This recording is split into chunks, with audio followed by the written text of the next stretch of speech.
Off-road, brand new series this year. The first green flag of the day is just about to get underway.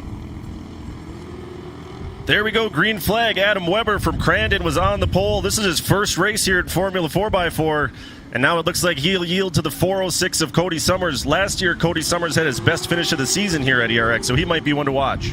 Yeah, definitely. They're just going to try to check out the track, figure it out, make sure all their equipment is working properly. Just try to get out front earlier. If you're Dan Bosha, he's trying to pick his way out, made a little contact. Look at that. Weber goes back to the inside of Summers, so now Weber will take the point once again as they come into the split lane. Looks like most of these guys are going to the right lane, although Scheidel, the strong run up the left lane. Yeah, definitely such a cool shot right there, coming in a very treacherous Fox rhythm section. And the jumps, it doesn't show you justice. When you watch online here and on the screen, you really can't see how deep they are, but they are very big in person as they go up that incline. Once again, a little switchback. Very cool. So Scheidel still holds the point. He won one race last year in Formula 4x4. The other 9 races were all won by that truck that's running in second, driven by Ben Pesa last year. Now Dan Boshaw has the truck. Yeah, definitely. Dan did a lot of homework in the offseason trying to figure out that truck, and I had an opportunity to talk with him a lot in the offseason. He's just really interested in seeing what he needs to do for that class to win, and it's not easy. You really have to make sure you cross your T's and dot your I's in this class. And oh, we got Scheidel hooked on top. Scheidel hooked too much side bite there, and he goes up and over. Like I was saying, Dan, he's a super stock past champion, and he really knew how to drive those trucks there. And winning championships, you always want to make a stepping stone. And a good look at Dan as he's cresting over that hill. We have a car over. Yeah, that was Scheidel went over. Yeah, just caught a rut. It's very high speeds entering that back section, and catch that rut, and it'll take you over. Yeah, and if you watched Randy Scheidel last year, you know that he likes to throw caution to the wind just a little bit, and he tends to sometimes verge on overdriving the truck, and that looks like it's exactly what happened here.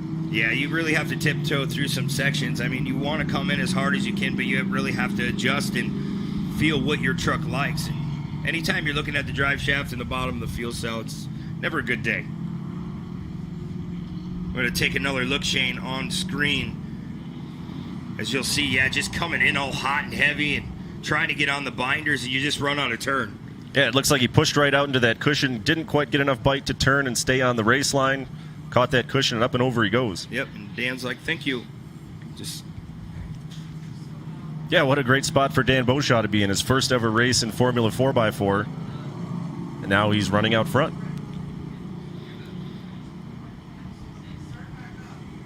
Here's a good look at Dan. That Ford 426. It was 826 in the super stock truck class. I mean, like we talk about stepping stones, it's cool. You know, he can get in another truck. Ben Pasa, he really gave him an opportunity, and he really couldn't refuse to show up and drive and work on your own truck and understanding the vehicle, and he'll become fast throughout the year. I mean, he's going to take it easy and see how it pans out, and the track comes in or if it fades away, and he'll start getting on the gas as you see these laps wind down. Brent, we both know Dan pretty well. Do you really think he's going to take it easy if he's sitting out there in first place? When it's not your equipment, you kind of like double guess. You're like, should I do this or should I not? And I mean, he'll pick the right place and time. As you see, Schneider back. It's like a monster truck, all smashed up, ready to go. No harm, no foul, I guess. Put it on the wheels, and that's how safe these trucks really are. And it's cool that they don't really have to miss a heartbeat. Yeah, in any other context, you'd think an upside-down car is really bad news, but here in off-road racing, these cars are so well engineered that was really a completely minor incident for Scheidel, and he'll be able to stay on the race pace. Yeah, and normally if you keep the toe and the camber decent on the trucks, you can drive them around. I mean, anytime you bend a tie rod or that, it's not an easy task to negotiate, as he's going to creep back on track, as we're still looking at Dan Boshaw. Briefly, Brent, a quick explanation of what these two classes are. They're very similar classes, both the Formula 4x4 and the Classics. If you're someone watching at home and you're a muscle car guy, you like that great big American V8 power. I'm talking 460 Fords and huge steel motors. Yeah, this is the class for you. These are very, very powerful iron block motors with a lot of limited suspension and stock frame rails. So it's basically a muscle car that you're racing on dirt. Yeah, it really is. And if you like that high horsepower, like you said, that noise, that crackle, I mean, you have to listen to these trucks. They really get up and they whine. I mean, you listen to your Pro 2, Pro Light, or Pro 4 trucks, they do have a distinct sound, but these trucks are meaty. They really sound like a monster truck. They've got that high displacement. They drive by with that real aggressive cam, and it just pounds the ground under your feet when they drive by. As we're still under full course caution, we'll re-rack them, restack them once again, and we are under 20 minutes total for these races. So, like, after 20 minutes, if it seems like it's dragging out too much, we're going to throw either a white flag or the checkered flag at that point. We're definitely going to give them a lap, like we talked about earlier, but we are in time events here for this weekend in Elk River, so we'll see. Yeah, Brent, these two classes are going to be given 6 laps if all goes well, so we'll see if they come up against that time limit. But again, that was, for being a rollover, it was a very minor incident. Scheitel's already rejoined the field. Yeah, it gave him a lot of time. I mean, course workers are doing their job. Pace trucks just weaving everyone through that final little S-turn. We'll see as we can get them all stacked back up so we can go green. Hey, can we make sure that we spend a little bit of time, some screen time before the Classics field too, the second group of 3?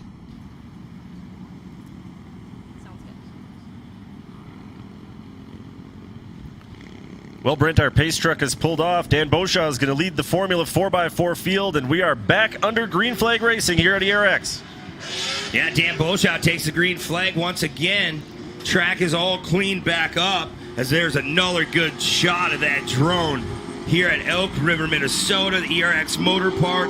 So cool. We talked about it earlier, how close they actually get to those trucks. Yeah, we've got one of the best drone pilots and actually drone racers in the world here working for our crew. Yeah, and you can just tell it's not an easy task to drive one of those things through there, and it looks like we're standing right on top of Dan's truck. That's a great shot there too, Brent. You see the split lane. Guys are going to be experimenting. They'll try one for a couple laps, and then maybe they'll change their mind. Maybe they'll get caught in traffic and have to go the other way, and we'll see them figure it out on the fly. Yeah, if you get forced, then anytime you get forced, you really have to take that opposite lane, and it is really tough to negotiate through that rhythm section. Those jumps are fairly cruel if you take them wrong. You get a little swirly and take swap that thing, it's going to go upside down.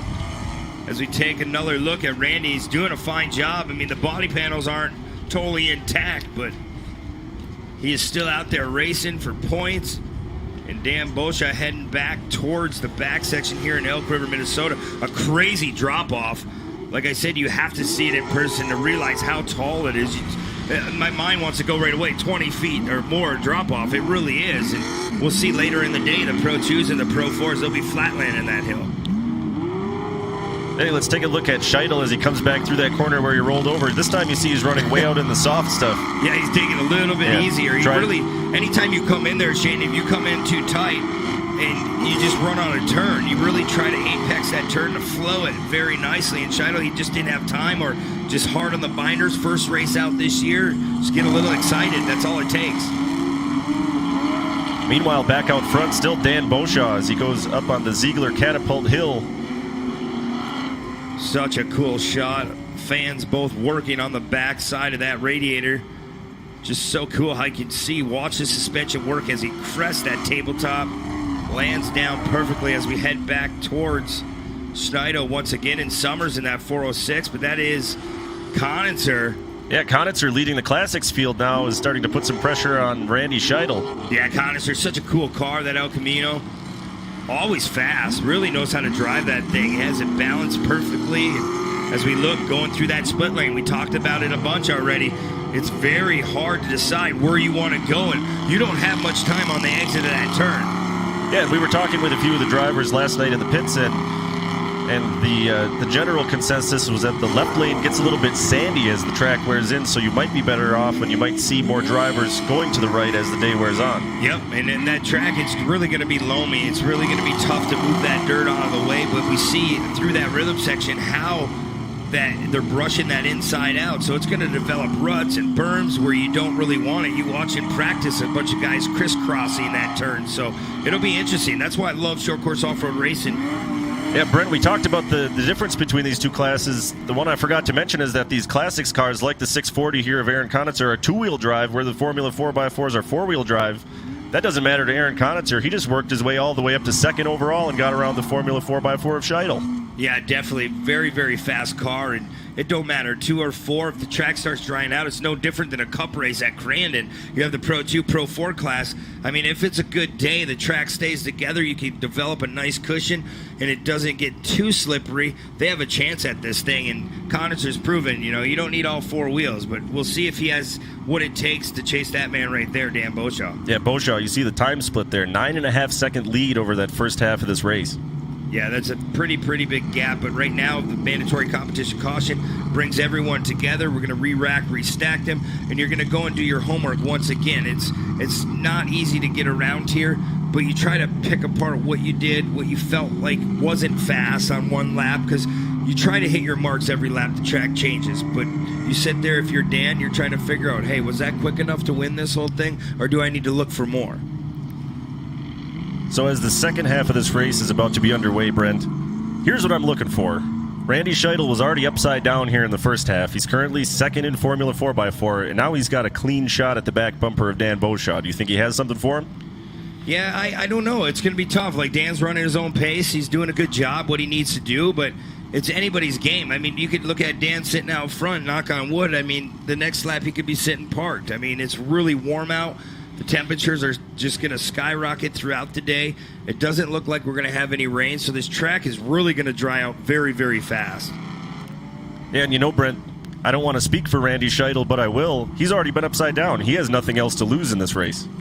Yeah, I mean, the body panels, though, that's out the window. They'll replace those or fix those up tonight. That's extra weight anyways. Yeah, as long as the steering's intact, the engine's running good, you have all 4 tires underneath you, you still got a shot at this thing.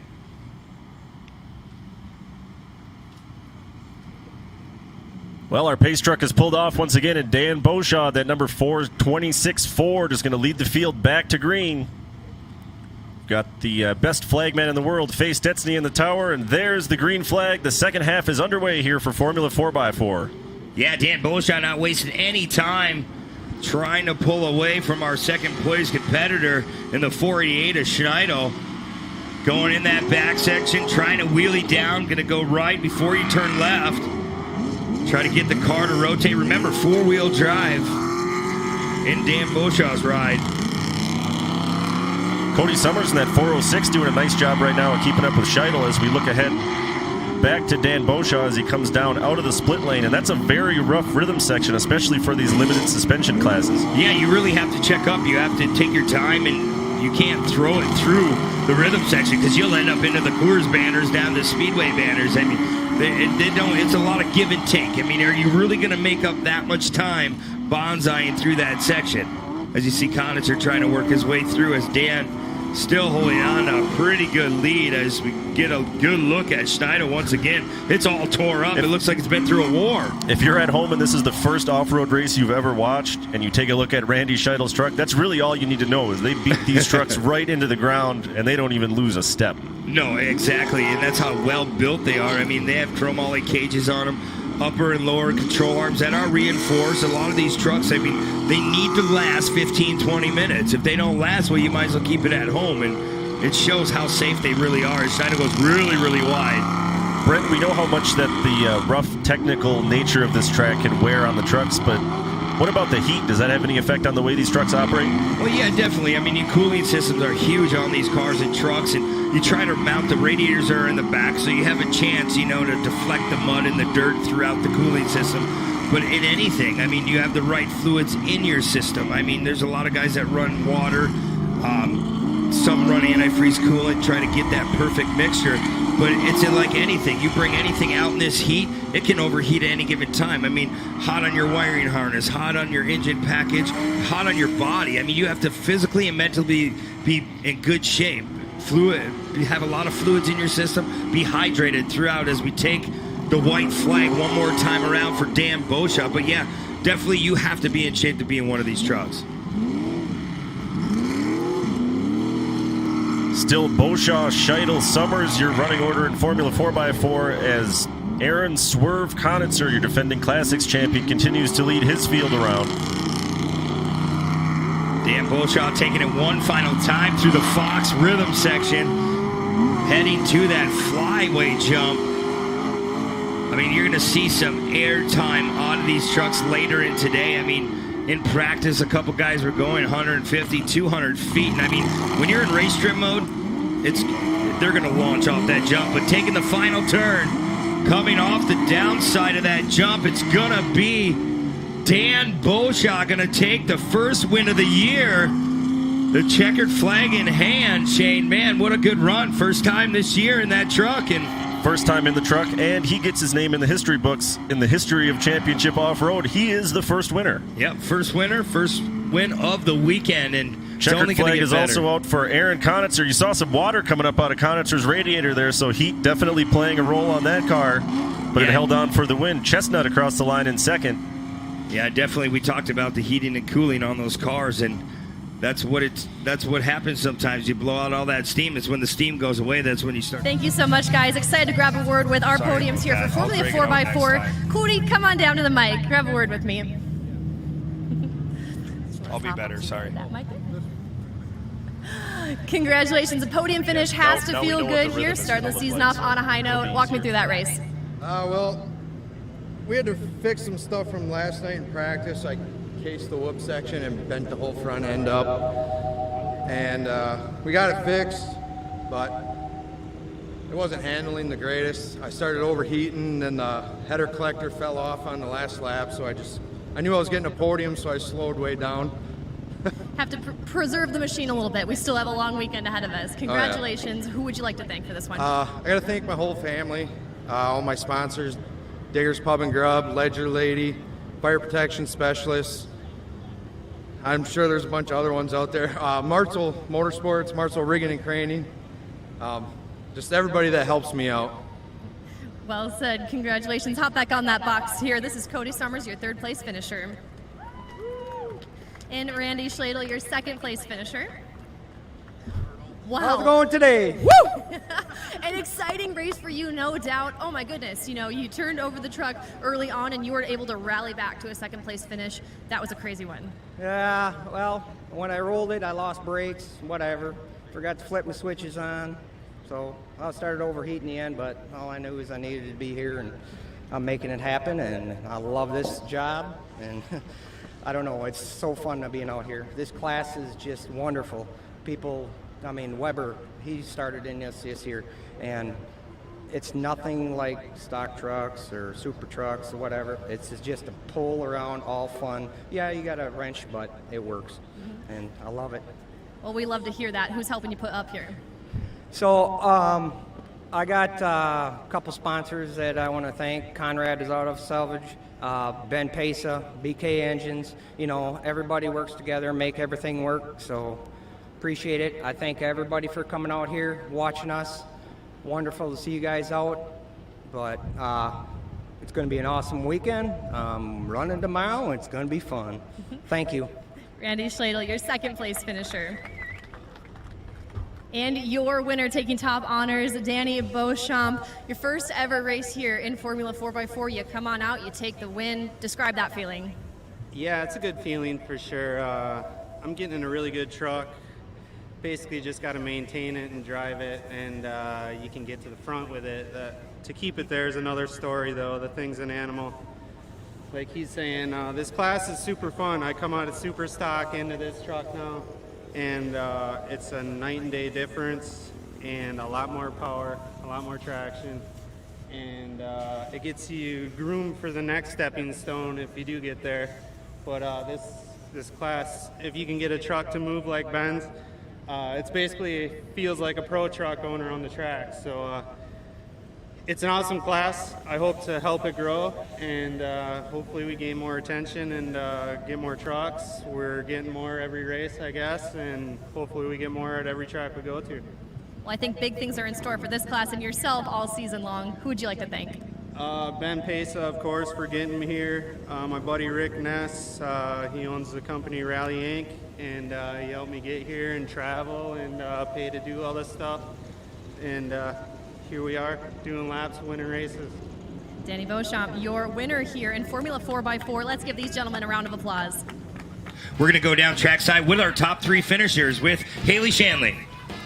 Thanks, guys. Your third place finisher, Ronald Costeza. Come on up to the mic. We'll grab a word with you. 10 times better than the first one, so we're getting there. Wow, this racetrack, it can be very difficult to navigate. Talk to me about how you went about finding those fast lines.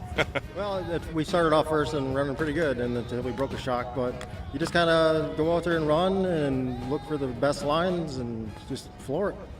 Who would you like to thank? I'd like to thank all the fans and people for coming out, and friends and family, Crazy Farm Motorsports, and Double D Services, and Champ Off-Road for letting us race. Your third place finisher, nicely done. Dale Chestnut, a commendable second place finish. Walk me through that race for you. Well, it was a good race. You know, we started in back row, which was just one behind, so not much disadvantage there. And Aaron ran a great race. He took off. I didn't find the lines quite early enough that I wanted to, but it was a good track, good race. Aaron is always tough, very good competitor, and I knew I had to keep going with Ron because Ron could sneak back up on us too. So it was a great race, a lot of fun. Who's helping you out this weekend? I'd like to thank Enduro Tires, Off-Road Fraternity, Automatic Transmission Design, Rugged Radios, Double D Services, and everybody else that's here, all the racers, all the fans, the track, the series. Back to us and the then a new break, series or going, just it's straight going to a break? wonderful. Dale Chestnut, your second place finisher. And your winner, they call him Swerve, Aaron Knitzer. This track, like we've talked about, it's so technical, it can be hard on equipment. It looked like you potentially had some radiator issues there at the end. How much were those mechanicals on your mind in trying to preserve that machine through the end? I was watching the temperatures a little bit at the end, and I guess I wasn't too worried about it. The gauges looked fine, so we just kept rolling. A bad, fast car, and she held up. Who do you want to thank for this one? I have to thank Morgan Wood Products, Lure Dairy, Schwitty Farms, Grave Transport for helping me out. Got to thank Double D Services for sponsoring our class. Again, Champ Off-Road and ERX Motor Park for putting on this event. Congrats, Aaron. Let's give it up for your top 3 here in the Classics division. Back to you guys. All right, thanks, Haley. Again, 3 more excited drivers. More trucks and cars on the track. Yeah, we kind of joked last night when you and I were speaking that it's like they stole all the best features from the other tracks that have existed in the Midwest, crammed them all into one track, and then tightened it all up to make it super technical. Yeah, definitely. And you have a little bit of everything, like we said. It's awesome. The elevation changes, the big flyaways. It reminds you of Bark River flying off the hill jump. I mean, down in the rhythm section, that is so fast through there. And then you go into Talladega Turn, carries so much speed. And then in front, you really have to hit your marks. You go off that tabletop in front of the crowd, have to hit the downside perfect, because we've seen in practice we had some issues. Corey Winter overshot that jump and really hurt himself. So hopefully everything's going good with Corey Winter, and hope to see him back out here in the truck as we take the green flag. Both the rival motorsports cars on the front row going towards the back section here down in that little valley. You already see the race-driven machine. Number 13 of Johnson working his way through already. Yeah, Johnson's coming up, and so is Aiden Wandasiga on the outside of that pack. Yeah, the Kicker Audio truck of Aiden Wandasiga doing what he needs to do, a past champion here in the kart class. And how about the hometown kid, though? Tristan Hinton moving up in, well, at least alongside Lawrence there for second. And they're going to take 2 different lanes in the split lane. Let's see how this shakes out. There's a good look coming through the split lanes left of your screen. A little bit of a slower of a line. Yeah, it looks like that the left-hand lane on entry is definitely the faster line there, because Ava Lawrence, Hinton, and Hunter Van Zyl pulled way away from the handful of cars that went to the right. Yeah, they're really starting to gap out now as they crest the top of that hill. The 28 rival motorsports car. That is Ava Lawrence doing what she needs to do. Going up, it's got to be such torture on these trucks going up that big incline. I mean, the downside of it is probably pretty fun, like you're on a slide coming through the front of the crowd. Yeah, look at the amount of speed Lawrence is carrying down that hill as she comes into that left-hand corner. Yeah, and you see him just finessing that steering wheel. She's really not trying to scrub too much speed because, remember, They are limited horsepower, limited suspension, and you really have to save as much speed as you can with these cars. Ava Lawrence doing a nice job heading in the back section. Yeah, it looks like we've got Van Zyl up into second, Johnson up into third. It appears that the number 33 of Hinton has completely lost touch with the field as I see him parked up there on the Ziegler Cat Hill. Now back up front, Lawrence, Van Zyl in that 27 ride, trying to work his way up side by side with her. I don't know, they're going in the inside on that split lane. What we think is the faster line through here. Very sandy, really loamy soil and dirt coming through there. You'll see it get really disced up as we get into our pro races later on. Even in our super stock truck classes, in our sportsman classes, you put 35 plus light buggies on the track, you're going to tear some stuff up. Van Zyl still giving chase here to Ava Lawrence as they head up the Amsoil flyway jump. Yeah, as they exit this jump, you really have to carry your speed like we're talking. You try to get a big run. As Van Zyl really scrubbing off a lot of speed. It looked like he had an advantage there, but she shut the door. Yeah, you're starting to see Hunter Van Zyl really turn up the aggression now as they come down the hill.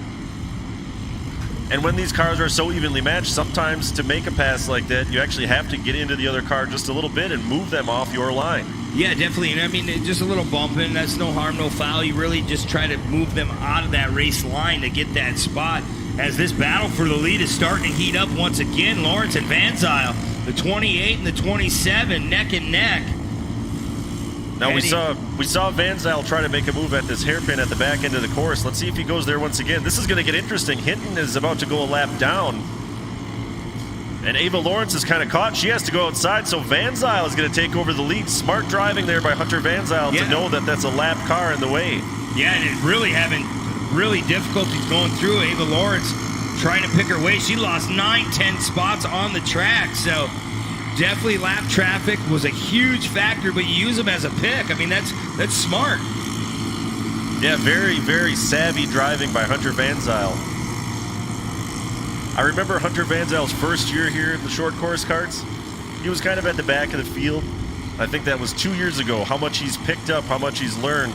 It's incredible how fast these kids can learn and adapt. Yeah, for sure. And it's cool to watch them. I mean, a lot of these kids are working on their own stuff. I mean, granted, mom and dad, grandma and grandpa are putting their hands in it, but they really need to know their own car and truck. I mean, if you're running out front, you're out front of 15, 16 of these cars. You really have to hit your marks. As we see guys like Aiden Wanasiga, he's really strong in these cars just to get there, to get the chance to take that win. But you have to file your way through a bunch of cars and a lot of great cars. Now Troy Johnson in that number 13 truck putting some pressure on Ava Lawrence. Man, Van Zyl got out front and he's really put the horsepower down. Yeah, for sure. He's definitely doing what he needs to do. Made that little pass stick, and now coming up some slower traffic on that inside, just trying to tiptoe his way, scrubbing a little bit of speed, carrying his flow through that turn, back towards the split lanes. Gonna stay to that inside line. Dust already starting to pick up even in these short course karts. And there's nothing we can do. Anytime it's dry like this, they said they had a decent amount of rain, but I mean, you just walk and ride your pedal bike through the pits and you just see the dust coming out from underneath the tires. Look at this battle back through the field. That's Lawrence having all kinds of problems dealing with the number 55 of Mason Querio.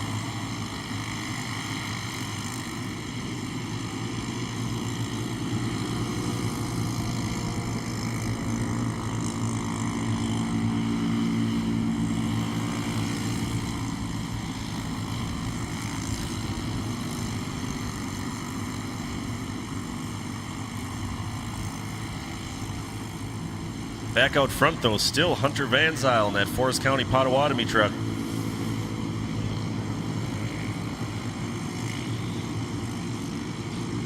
Really putting it all together right now as he's about 25 car lengths ahead of the 28 of Ava Lawrence. Yeah, that is definitely a big lead by Van Zyl. At 27, looks like he just brought it off the showroom floor. Not that much mud on it. Just puts it up as we just speak. Upside down. Our race leader on his side. Man, we were just giving him a bunch of credit, how he's doing a good job coming into the turn, coming a little hot and heavy and put it upside down. That's not what you wanted to do, especially the lead he had. I was just going to bring it up, Brent. I was going to say, do you think that these young drivers, inexperienced drivers, have the savvy know-how that, hey, I've got this great big lead, let's just dial it back a little bit as we go to a replay here? Yeah, just like we talked earlier. Just like Scheidel came in, he caught the cushion, a little bit too much side bite, especially if you start to lose that wheel spin. When those rear wheels hook, you go up and over. Yeah, I remember as a kid, just listening to other drivers try to help you out, try to get better. And Kyle LeDuc, he was like 22 years old coming over the hill, that right-hander in Bark River. He just said, I'm like, man, you just biked it. He's like, yeah, it's when you get out of the gas, that's when you start to worry. The minute you lose that forward momentum, you go upside down. So definitely showed us what we needed to see and how that turn's going to react throughout the day.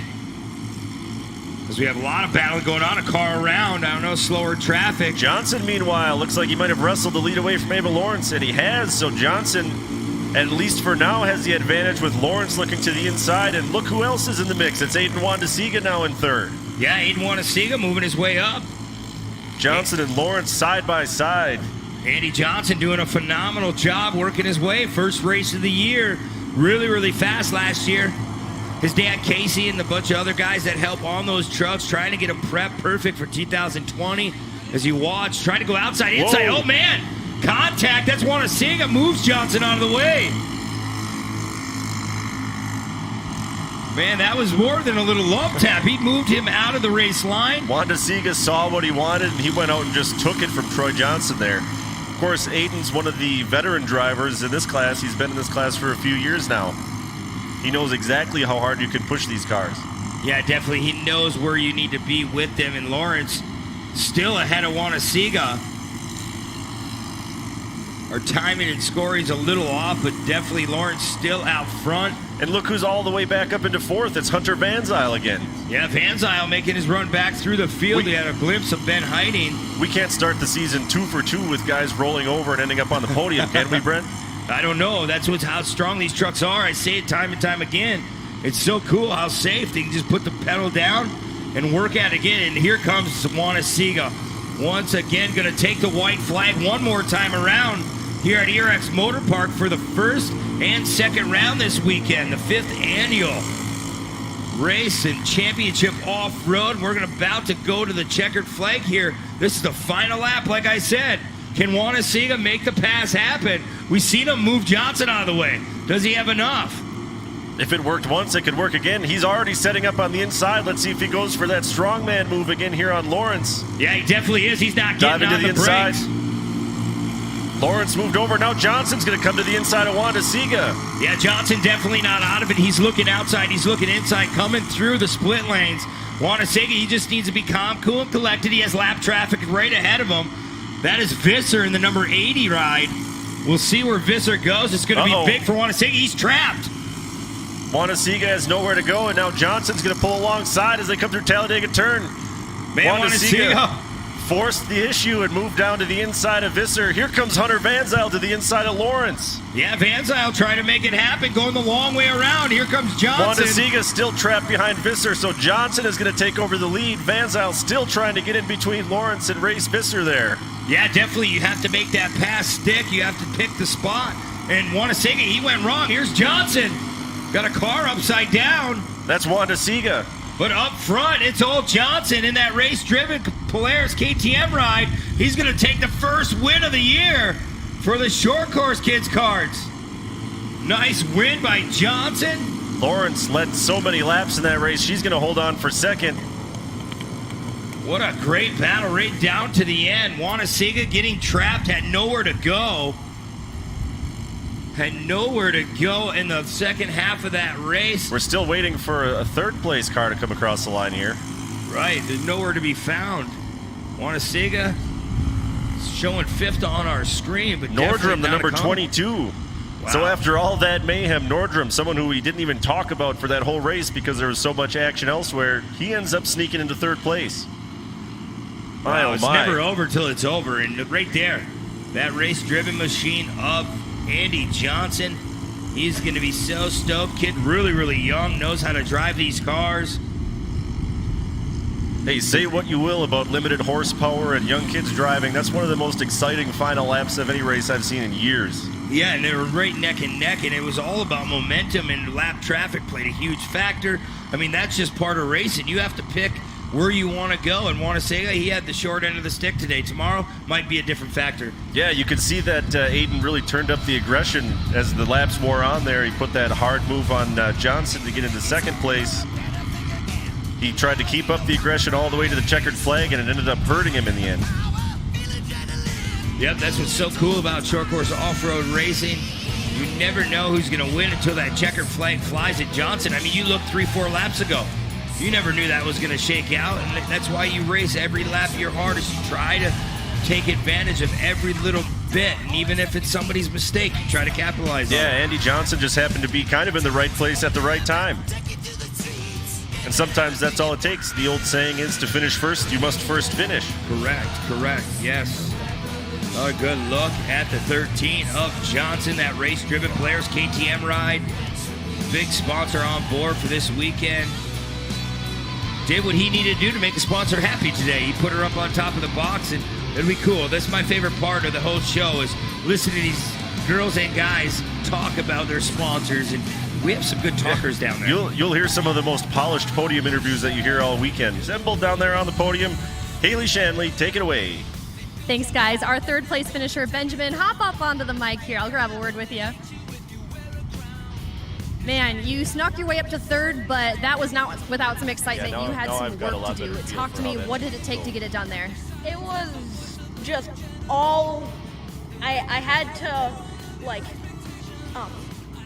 see where I could let off, and then just see when I could just have it down and be going as fast as I can through corners and make sure not to crash or mess up.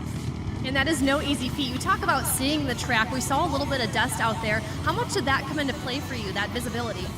In the whoop section, it was pretty bad because you couldn't really see when you were gonna go over. Who would you like to thank? I would like to thank Race Driven, Vision Wheel, Back 40 Apparel, CZ Chains, my mom, my dad, everyone out here to support us, and everyone back at home that couldn't make it, working to make this possible. Benjamin Heiding, congrats on the third place finish. Ava Lawrence, you led a majority of that one. You managed to hold on for a top 2 position here. Give a testimony to just how bad fast this kart is feeling here this weekend. Yeah, it's really fast, and yesterday nothing really worked out, and I was really hoping that today everything went good so that I could finish the race. Well, you definitely seem to turn things around from yesterday. Who is helping put you up here? Rival Motorsports, my mom, my dad, my family, the crew back in the pits, and that's pretty much it. A job well done. Ava Lawrence, your second place finisher. And Andy Johnson taking top honors. A last lap pass for the win. That last lap was full of excitement, so much drama. Talk about the mental clarity you had to have to be able to make it out clean and finish on top.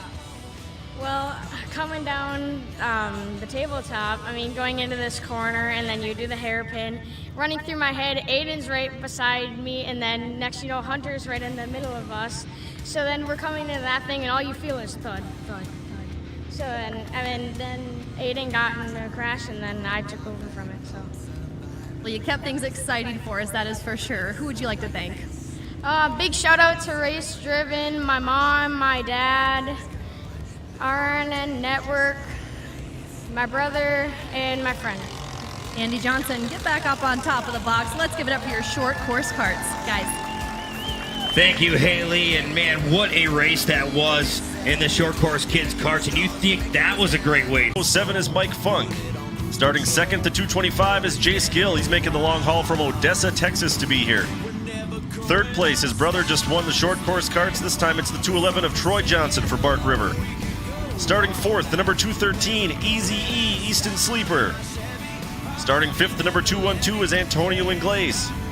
In sixth, the number 231 is Zach Rohanowitz. And rounding out your field of 7, the number 201 is Porter Ingles. Yeah, such a cool class here. The mod cars taking the green flag, not wasting any time. Wow, Funk jumped out to a quick lead over Gill there. Yeah, I believe it's Funk's first year here in the mod car class, so very fast, very responsive, knows what he needs to do to go out front. Clean air is always a good thing here. Gill able to close the gap as they entered that corner. Gill showed up for one event last year on the Midwest Tour with this mod cart, so a little bit unproven, but he's doing a heck of a job. And Gill took the left lane, whereas Funk went to the right lane.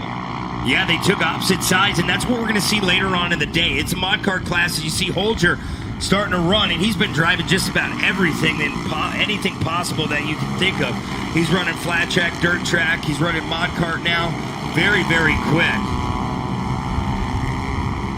As you see Funk still holding on to that lead, going up that little chicane, coming down very, very fast. You can see the speed difference already. If you're watching at home or here in Elk River, as a little bit of a mistake, you have a little bit of a chance to get back up there that much quicker. The kids' carts, that I like to call them, it takes a little bit more time. These cars, they're running times of light buggies, super buggies. They're running very, very quick around here. Yeah, meanwhile, Brent, Johnny Holcher, that 244, has gotten up and around the lead car of Funk there. Yeah, so to contrast the two classes between the short course karts and the mod karts here, the short course karts have a Briggs & Stratton motor.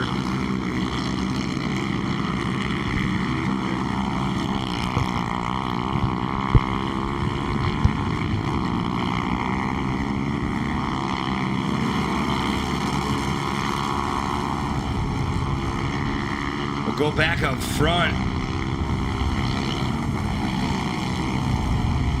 Funk now losing that top spot. Sam Marquardt, that is in the 290, so our mistake. I'm used to seeing that HBI ride of Johnny Holger, so sorry to Sam Marquardt, but he's definitely doing what he needs to do out front, very, very fast in that mod cart class. It seems like we say HBI a lot around here. Marquardt says, hey, you guys are going to call me by the wrong name? Fine, I'll show you. I'll just run out front. I knew something was up when we were calling him Johnny Holcher, and then John waved into the booth at us. Yeah, something doesn't quite add up here. You're welcome, John.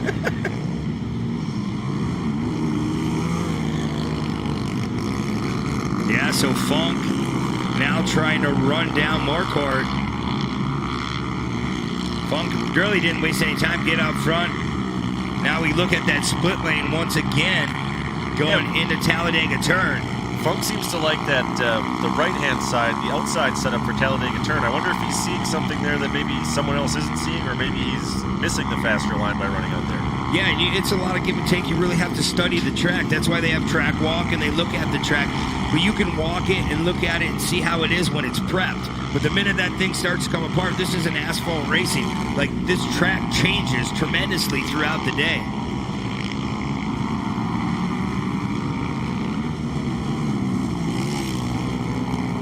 Cool shot of that drone footage. We talked about it so much already, Shannon. You love it. You've been telling me throughout the weekend so far, like, they're getting so close to those trucks. Yeah, it's almost like you're just riding along with these drivers. Tell you what, Marquardt's looking really smooth out front. No mistakes there. Yeah, Marquardt really, really quick. There's a good glimpse of Funk coming into the picture in that 207 ride. And once again, we're on board with that drone shot. Looks like he just picked the back pocket of Sam. That gives you a great sense of exactly how rough that rhythm section is through those Fox whoops. Those are, they're definitely not insignificant jumps. Those are rough, especially for these classes with limited suspension. These cars take a beating. Yeah, and we talk about how you have to give and take through there, because what happens if you overshoot it, you bonsai that jump, you're going to wreck yourself for that whole next lap. You really have to put the whole package together. I like to call it flow, like flowing these turns. Like, it really does shape up to be a nice track. You talk to Andrew Carlson's dad, Chris Carlson, and we're coming to the halfway point. Now you re-rack, re-stack, you get your brain back together and try to see where your car was the quickest. If you're Marquardt, well, you know what you need to do to win. You just need to stay out in that clean air. So trying to put myself in the shoes of Michael Funk. Now he has a lap to go at parade speed. Do you think he's going to take a look at that left-hand lane and maybe see if there's something there that he might be able to gain some more speed by switching lanes through the split lane? Well, yeah, I mean, they're talking to their spotters and their eyes in the sky up in the balcony up above us here. They're going to talk and see, hey, how did the truck feel? What did it do? I mean, do you think you have a chance if you take that other lane? Is it going to be beneficial to you, or are you going to lose a lot of time? So it's anybody's guess. I mean, is the track going away farther on that side? Like, we don't know. It's hard to see from here. We'll get feedback throughout the day from the drivers, but definitely that inside line on the Fox Rhythm section, they say is the quickest. You know, I remember when the mid-race caution made its way into off-road racing, and all of us who are lifers in the sport kind of like, well, why mess with a good thing? But now it's become such a part of the game of the race itself. You have drivers that are maybe more patient in the first half. They figure everything out, and then they just go for broke in the second half. Or you have guys that just try to get out front, and then they play defense for the whole second half. Yeah, and definitely it's like with truck setup too is huge with this sport. I mean, do you set up for that hard sandy surface, or I mean, you don't know. It's like, is it packed? Do you do the tire combination? Do you have an all-terrain, a mud terrain? There's so many different scenarios you can put through your head in these cars, and like I said, the track changes tremendously. You really have to be on your A game. I don't care if it's light buggy, mod kart, Pro 2, Pro 4. It's a challenge, and that's why we're out here, and that's why I like to say, when you're in the dirt, it's anybody's gas. As we see, we're going to come around once again. That is Sam Marquardt in the lead. Behind him, it looks like Funk will take over that second place spot, and we'll see if Funk has anything for Marquardt. Yeah, I want to see if Funk is going to turn up the aggression here a little bit at the start of the second half. It's like Easton Sleeper's running in third. Rahanowitz is in fourth. We'll see as Marquardt takes off right away on that restart. You were talking about that mandatory competition caution. We remember when Ricky Johnson and then brought that in, and I agree with you, Shane, to get touch base on that point. Like, I didn't really like it at first, but then, hey, if you're a guy that starts 10th, and then you can work up to 5th, and then, hey, we're going to have a caution. You have another chance to re-rack everything. And here we go. Got a battle for the lead, Funk. Yeah, Brett, Funk. I kind of called it there. Funk really turned up the juice a little bit. Was actually got inside of Marquardt, took the lead over for a brief moment, then he pushed back out wide into the soft soil and lost his run. Wow, so it doesn't take much. Funk definitely has something here for the leader, 290 Marquardt. Yeah, Marquardt. You can't count out Easy E there. Easton Sleeper running in third in that 213 truck. Yeah, Easton's starting to come around now. He's getting comfortable in his own truck. He's doing a fine job. As we look, Marquardt coming down that decline, coming through Ziegler Cat turn. Very, very high elevation change, wide open, pedal to the metal, gonna bonsai off this front tabletop. As we rack another lap off here at ERX Motor Park. Beautiful day, sunny skies, the track's really shaping up. As Zach Rahanowitz in that yellow and blue Edwards collision ride trying to work his way up toward the top three. Paige Rahanowitz now going to be running in the side-by-side division. She was in here last year, so Mark Rahanowitz used to work with Ben Wanasega back in the day, working on his 42 and his Pro 2 program. Very smart individual. He knows how to make the geometry work on these cars. And just watch, as the years go on, Zach and Paige, they're going to come to the top. Yeah, in all of our youth racing classes, you can kind of look at hometowns, and then you start to connect dots, and you realize, they're drawing on expertise of someone that's won 50 races in their career. It makes a lot of sense that they're fast.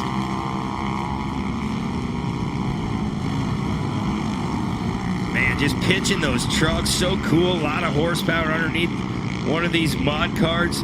Funk doing a fine job. Remember, in the mod cart class, very, very quick, still under green flag conditions. Clicking off another lap is Sam Marquardt in that HBI ride. Yeah, our field beginning to get a little bit stretched out now as everybody's settled in and settled down a little bit.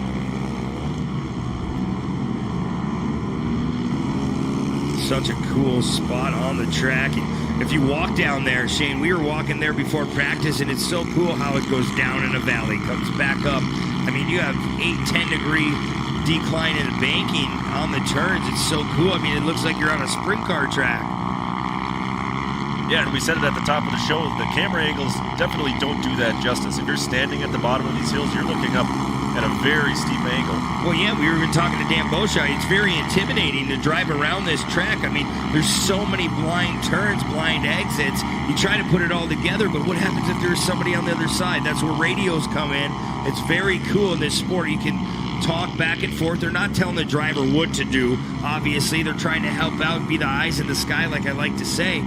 But you really have to drive your own race, and you need to know the track. I don't care if it's watching video of the past races. You said you were watching some stuff. Yeah, white flag is out now for Sam Marquardt.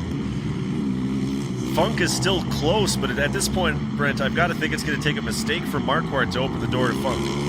Yeah, definitely. It has to be a big mistake here, especially on the white flag lap. One more time around this beautiful facility here in Elk River, Minnesota. Championship off-road here in 2020. Great group of people. Got to thank everyone who's came together to make this possible. A lot of trucks and car counts out this weekend. Competitive drivers in every class. Again, we have special treats for you later on today. I can't imagine that Pro 4 class, but finally 10 trucks in the class and very competitive. One final time, we'll follow Sam Marquardt up the Ziegler Catapult. Doing a great job. One final time, like you said, it looks like we have a crew member on the track. Car upside down. Looks like that's Zachary Rahanowitz. Upside down on his side. We didn't get a glimpse of that to the end, but taking the win, it's going to be Sam Marquardt in that 290 ride. Then it's going to be Funk. An Easton Sleeper.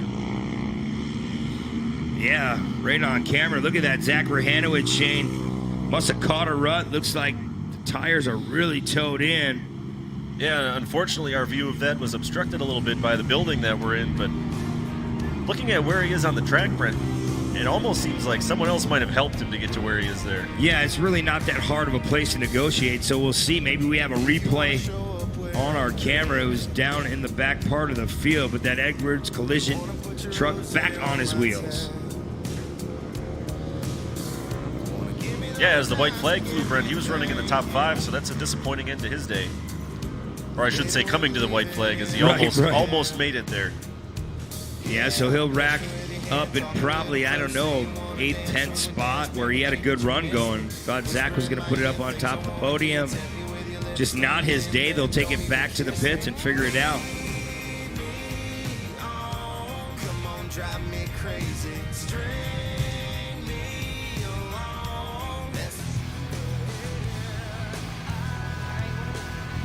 Well, Brent, looking ahead to this same class tomorrow when the mod carts make it back out there, what are you looking for?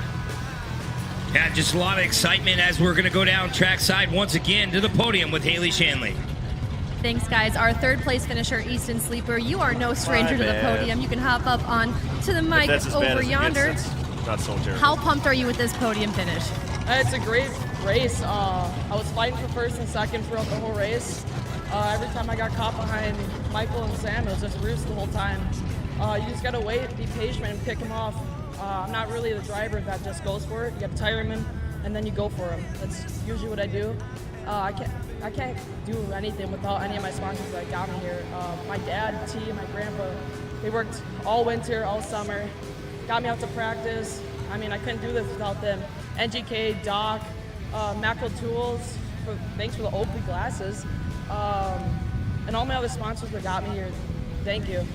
Now, you talked about in practice, this track was challenging, but today was a whole different story. Such a track that developed so quickly. How much of a curveball was that for you? It's a big curveball. You just gotta wait and find them roots throughout the practice.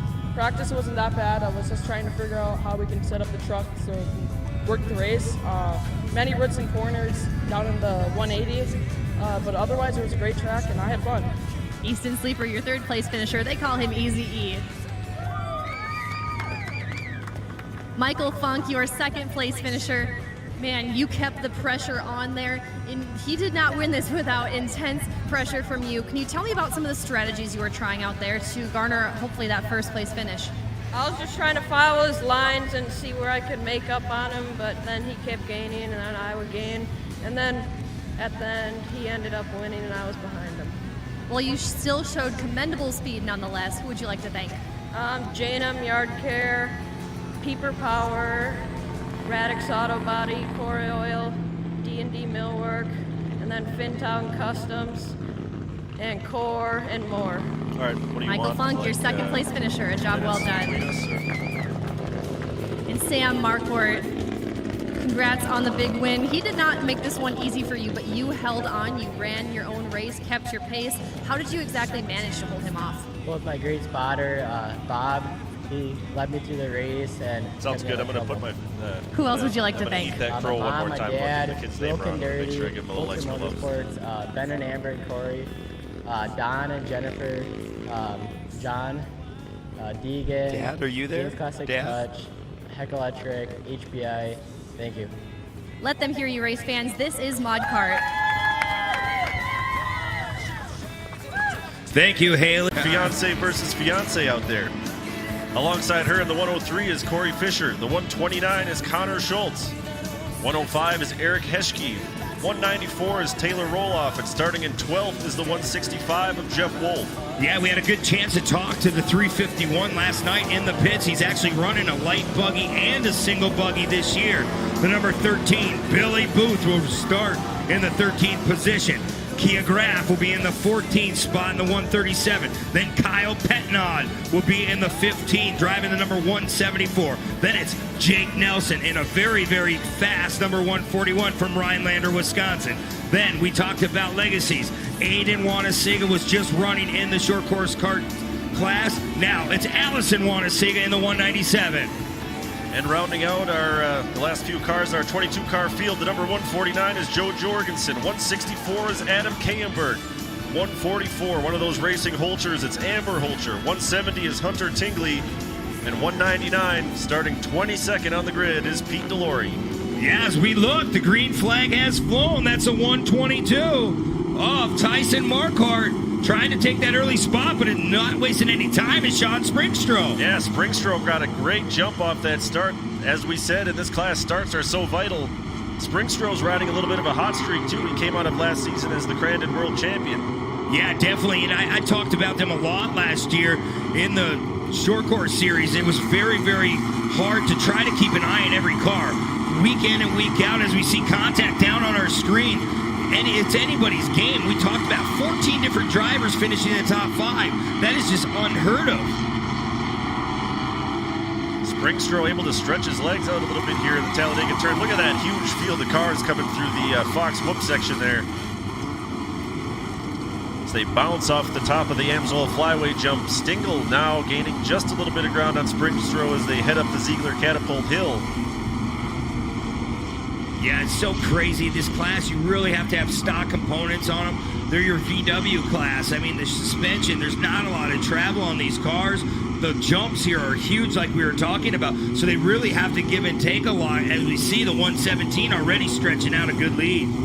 Yeah, Stingle's got to be careful here because he's got the 122 of Marquardt all over his back bumper. Look at that field as they come through the K corner. It just never stops. There's so many cars here. Yeah, we see 22 today, but throughout this season, I guarantee you we're going to spike numbers 35-plus cars. It's always interesting to see who's going to show up time and time again, as it looks like Marquardt trying to make a run up through the split lanes. Stingle to that inside. Yeah, Marquardt taking a chance on that right-hand lane. Springstrom, that 117, very, very quick car. Trying to run that high line, get as much momentum off the top of that Talladega turn. Brent, I'll tell you, Marquardt came out of Talladega corner with an absolute ton of speed. He got around Stingle, but he almost pushed out way too wide. He had to check up a little bit, so Stingle is still definitely within reach there. There's a good look at the 122 of Marquardt, working his way up through the field, trying to take over that top spot, but right now the top spot goes to Sean. Sean Springshow opened up about a 15, 16 car gap already here on the second lap of the race. 2 laps down out of 8 here in Elk River, Minnesota. Brent, over the last few years in this class, it's always been dominated by veterans. You've had guys like Greg Stingle and Todd Lemke that always seem to be up in front. Guys like Craig Rave that have been doing it for decades. Other than Greg Stingle, just about everybody in the top 10 is under 25 years old, so there's definitely a youth revolution going on here. Yeah, definitely a lot of new blood in the class as Sean Springshow bonsaiing off going into Talladega Turn. You definitely have to have your Fox shocks dialed through that section.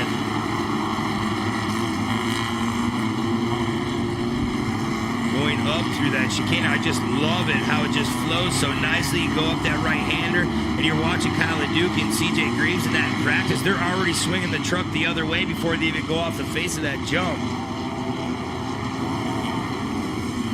Everyone's starting to spread out here. There goes a Stingle. A good look at Stingle. Billy Booth now running through our camera. Yeah, you've got the Schultz boys both up in the top 5 now as well, as that's the 129 of Connor Schultz in 3rd, making a little Stingle sandwich with Stingle in 4th and Colin Schultz in 5th. Yeah, it's hard to keep those two apart, like trying to figure out which one is which. Colin, both very good race car drivers, really quiet, but they know how to wheel one of these cars.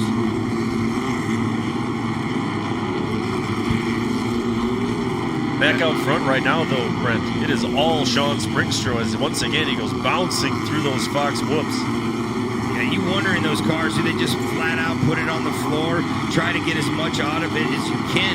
But, I mean, it don't take much. You start tank swapping back and forth through that Fox rhythm section, you could end up going upside down and over multiple times, and that's what's scary.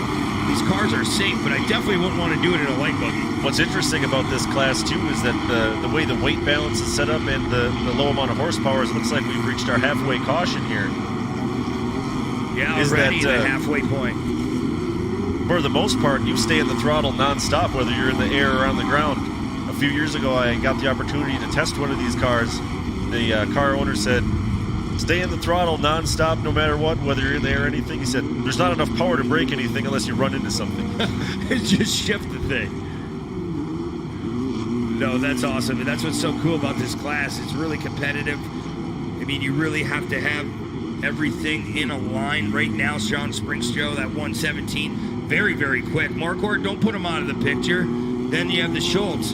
Both of them, Stingle now in the 172. Anytime you see that blaze orange, throughout my years of watching, we've both been watching since we were kids, and it seemed like every time you talked about light buggy, it was always Stingle. Where's Stingle at? You watch that orange car coming through the field, and it's not over yet. There's a lot of racing left. We're still at the halfway point, 4 out of 8 laps, but right now, it's going to be tough to run down that 117. Yeah, and honestly, Brent, as we're taking a look at our running order, I'm kind of interested here in this battle that might be shaping up between Janis and Roloff and Fisher. These are guys that are up-and-comers.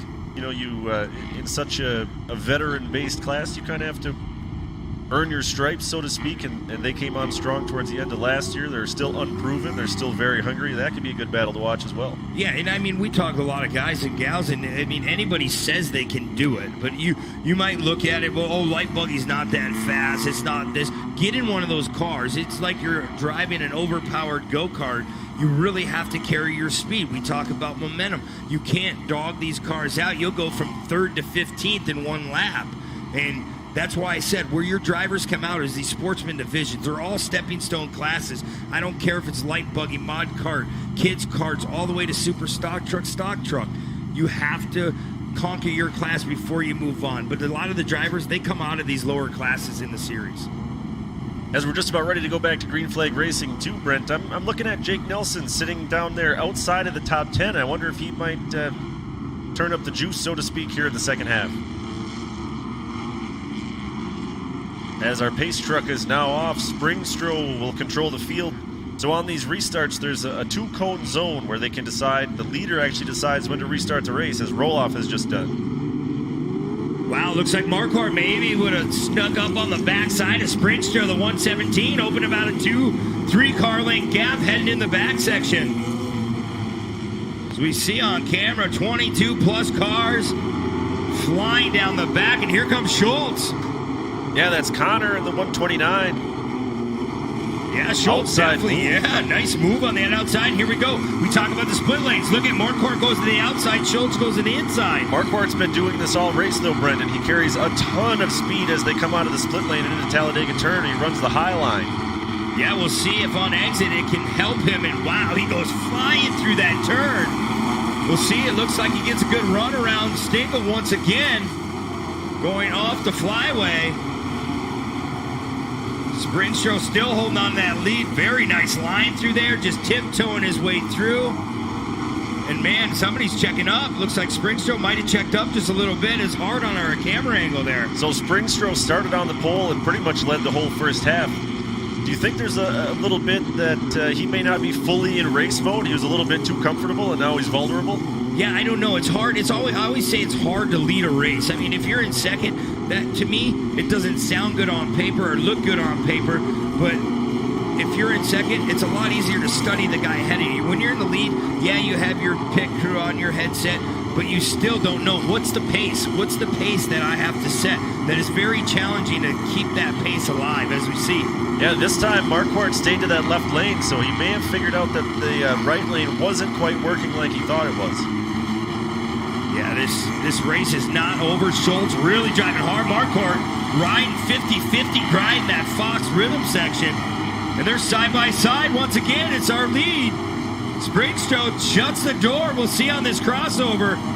Good aggressive defense there by Springstro. Oh, they made a little bit of contact. Springstro got crossed up for a moment. Gave him a little love tap, said, hey, I'm right here. I'm not going away. Schultz gonna try again. Now you have to set back and put it together. We talked about Springstro maybe getting a little bit too comfortable. Now he might be a little bit rattled, and I think Schultz might be going for that same effect.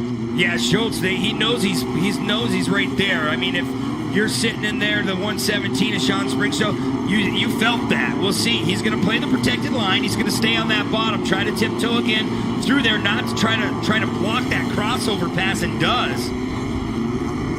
Now this might come down to who can get a better run through the split lane and who can bounce a little bit cleaner through those Fox whoops. You are right. We'll see how they come through this rhythm section. Fox shocks have to be dialed. Springstro just wheeling through that section.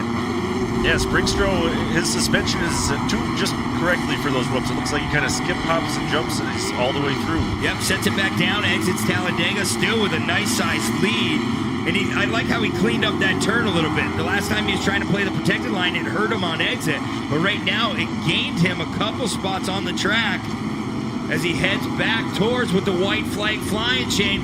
One more lap to go here at ERX Motor Park. Well, if Schultz has anything here for Springstro, he's got to make his move now.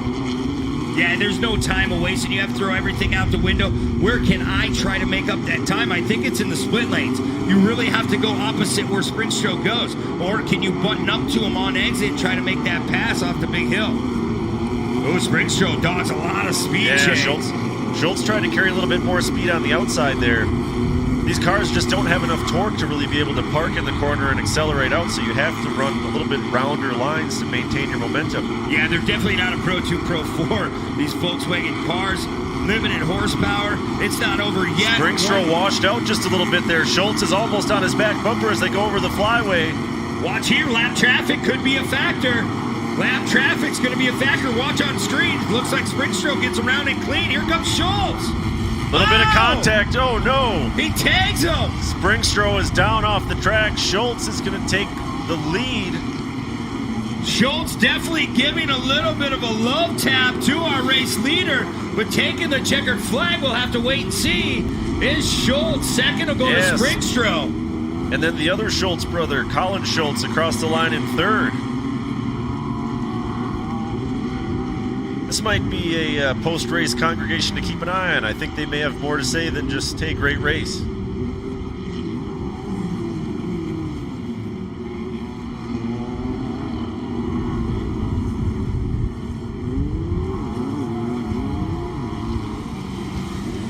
There's our results for today's race. It's Schultz, Springstro, and Schultz in the 177, and we're going to step aside here. Don't go away. A lot more racing here at ERX Motor Park for Champ Off.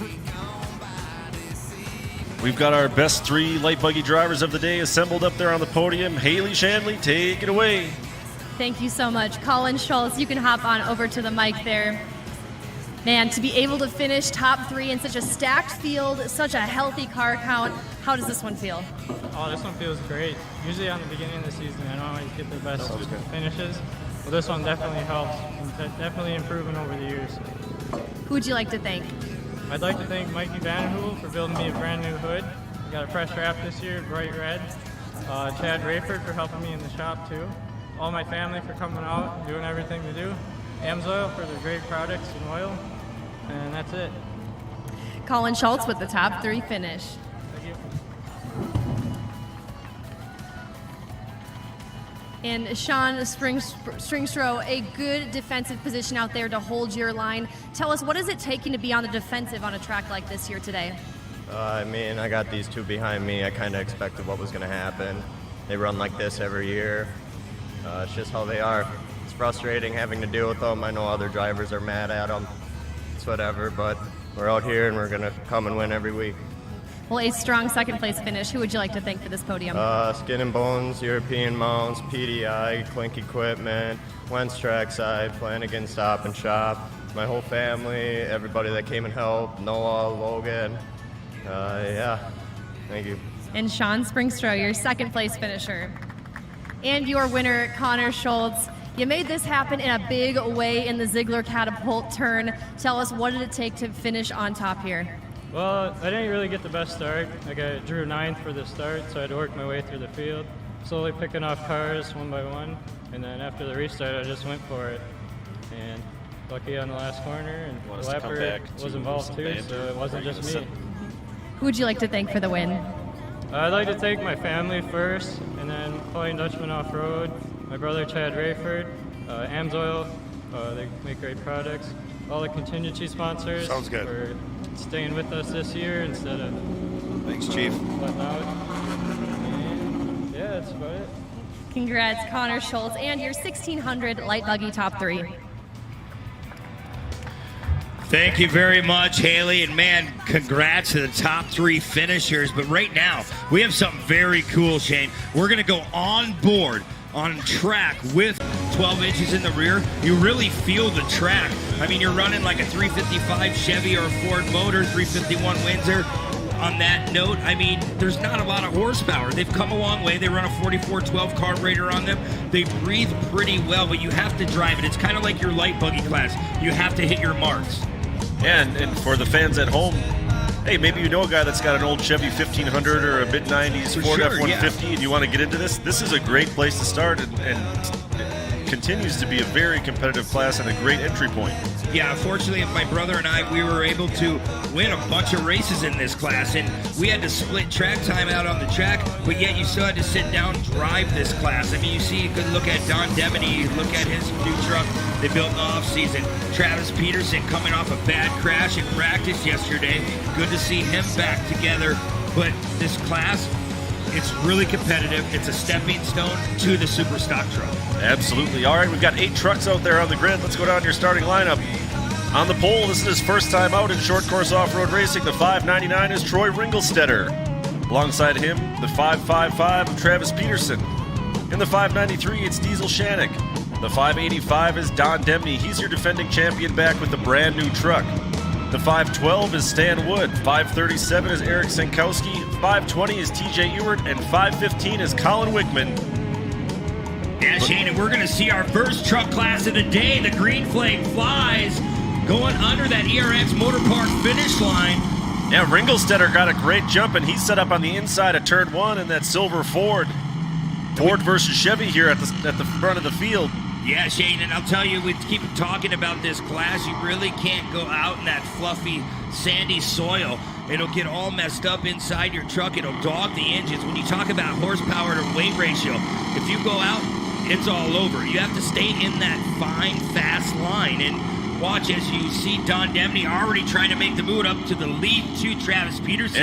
And Diesel Shannick was looking to the inside of Demney in one lane of the split lane. I mean, that's dicey in there. It's barely 2 trucks wide. Now we've got Demney going to the inside of Peterson. Yeah, I think Peterson forgot to turn. I mean, he came over that last double on the Fox Rhythm section, and he kind of skied it. You can't turn when you're in the air. Yeah, you mentioned that the suspension is so limited. You can't always make the truck do exactly what you want to do. Sometimes you're fighting the truck a little bit. Yeah, no, we got contact. Peterson taking a little punch to the side, inside bed hanger. Yeah, that was Ringelstetter that was involved there. Welcome to the class, rookie. Yeah, Shannon, good look at Shannon sitting there. Don Devaney, it's just he has a distinct sound about that truck. He really runs it hard. I always ask him, are you going to ship that thing? Because he screams it. I mean, we always went with more torque in our engines. We short shifted our trucks back in the day, and it seemed to work a little bit better. But now you're trying to get the fastest possible motor out of these trucks, and already someone's up in smoke. Yeah, that's the backside of our camera. You were showing some smoke there. Out front, though, it's all Don Devaney. I don't know anybody in this class, or maybe across all sportsman racing, as we take a look at Stan Wood. Yeah, Stan Wood, major toe out damage. Looks like a ball joint's probably sheared off on that thing. Yeah, going back to what I was saying, Brent, I don't know anybody that prepares in the sportsman classes as hard as Don Devaney. I mean, this offseason he built a brand new truck. Usually he's got his truck completely torn down, all the way rebuilt, race ready by the new year. Yeah, he's just ready to go all the time. Yeah, correct. And he's always putting stuff on Instagram, Facebook, and that's what it takes. I mean, you got to touch every nut and bolt on these trucks. Even if you're the driver, I don't care if you have 5 guys. You need to know what's going on to make this truck work. You have to go back and tell the information to everyone. Devaney has checked out a little bit here early on, but we've got Shannick to the inside of Peterson. That's a great race for second place on the race course. And I guess we talked about that Fox rhythm section. You'll see after this big 180 turn through the split lanes, Travis Peterson, that 555, we talked to his son. He really messed up that truck. Didn't shear much off, but it's good to see him back out there in that lime green machine. Look at that, Senkowski, who has moved into the stock truck class from 1600 buggy where he raced last year. That's a strong showing for him as he's got a great run down the left-hand split lane. Yeah, looks like Shannick really tiptoeing through those rhythm sections. Tough on the front end of that truck. Shannick's truck doesn't quite look like it's bouncing and landing right off those Fox whoops. Now Senkowski, he's on the hunt here. He's trying to make some moves on Devaney. Yeah, Senkowski definitely making his way up towards the front. You talk about suspension going through there. They need a little bit more compression, a little bit more rebound in the valving of that thing, and it'll come back to life. But that's just the elements you have to go against. We're not on no flat, wide open, straightaway track. We're on a technical, hard track here in Elk River. Yeah, and we talked earlier about the heat. Well, heat in shocks is a really bad thing for the shocks. These are small shocks. They don't dissipate heat very well, so when they heat up, you'll really start to see these trucks bottom out. They'll bounce. They'll skip across the rough stuff. For sure. We'll reset it for you. Don Devaney in that 585. Shane still out front, about a 1.7-second lead over Senkowski in the 537. And Shannick, man, he's really showing what he needs to do here in Elk River, but the jumps are really hard on his stuff. Look at Senkowski. Look at this run he has down the left-hand side. Yeah, Senkowski goes that inside the 537. Working his way up. First time in a stock truck at Senkowski, or I should say first full season in stock truck, and he is out front. Yeah, really moving. That's a former TNT truck. Tom and Tom, remember back in the day, those guys now sitting out watching it on the sidelines, but very cool guys and race car team. But they know what they're talking about. They know how to make a truck work. That was a super stock truck, now in the stock truck division. So they have a lot of time behind the seat of that thing. So when you put somebody in a good truck, they can adapt fairly quickly as we come to that mandatory competition caution, Shane. Yeah, I tell you what, for Senkowski to step into stock truck, get into it full time here, and in the first half of this race to run down and pass Don Devaney, I mean, that's a big statement for Senkowski. Yeah, you really make Don scratch his head right now. He's talking like to his crew, what do we got to do? Where did he get me? And right there, I think he just outdrove him into the Fox rhythm section. He had a clean run. You can come in there and tank swap that thing, and you ain't going to go anywhere. But right now, Don Devaney, he has to sit back and do his homework now. He's got to be the chaser. I wonder if there's something that Don Devaney's spotter, Charlie from ATD, is seeing in that left-hand split lane, that he's keeping Devaney out of that left-hand lane and in the right-hand lane. Yeah, he has a heck of a guy in his ear. I mean, a great tranny man over the years, knows how to build those transmissions inside and out. He knows the torque converters, knows how those trucks need to pull. And in this soil, it's different here in Elk River. So maybe Don just chose a different gear set, gear ratio. The ring and pinion could be different. He could have a 620 compared to a 650 in the back end of that truck. So right now, Senkowski, he's the guy to beat. He's very, very fast.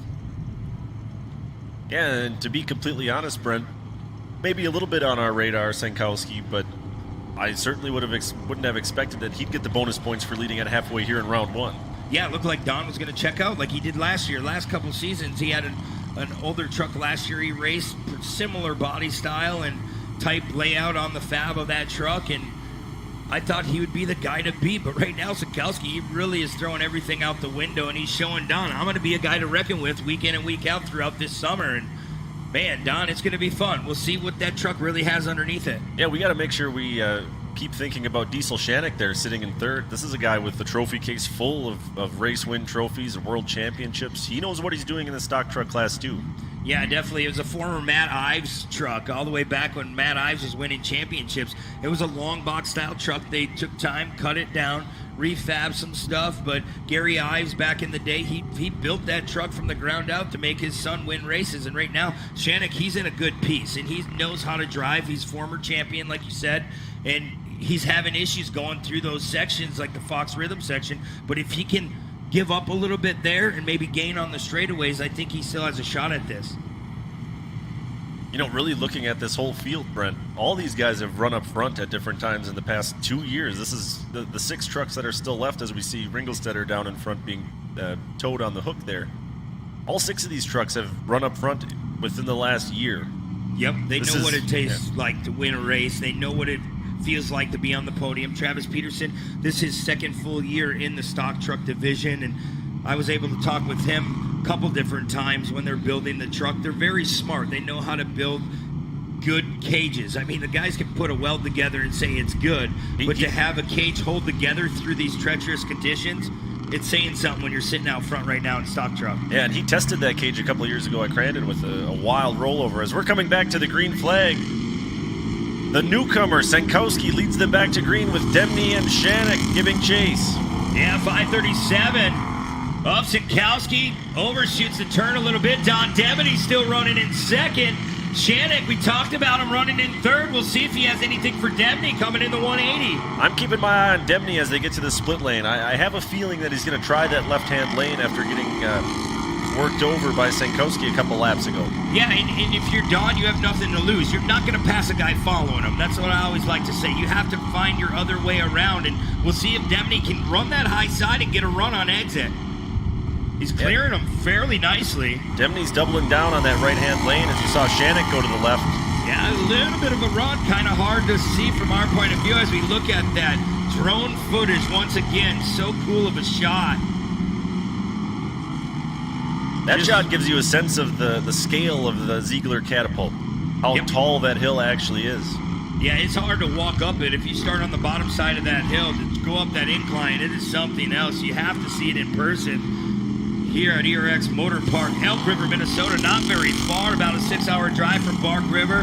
I know you came from the Crandon area, so we'll be going there on the circuit here in a couple different weekends. And man, this track, we say it a bunch, it's got a little bit of everything in it. Yeah, and some of the drivers that we talked to actually, I think it might have been Danny Beauchamp that said it best. Senkowski scrubbed a little bit of speed there, but I think it was Danny that told us last night there's no brakes on this track. Yeah, it's corner, uphill, downhill, airborne, corner. No chance to take a break. Boy, that inside line for the 537, you're right, though, Shane. There's no break. You can't take a lap off. You have to put all 8 laps together as we're just going by the halfway point of this race. And, man, it looks like Peterson starting to reel in Don Demny slowly but surely as we still look up front. Peterson got up and around Shanik. Now let's see if Peterson has anything for Demny.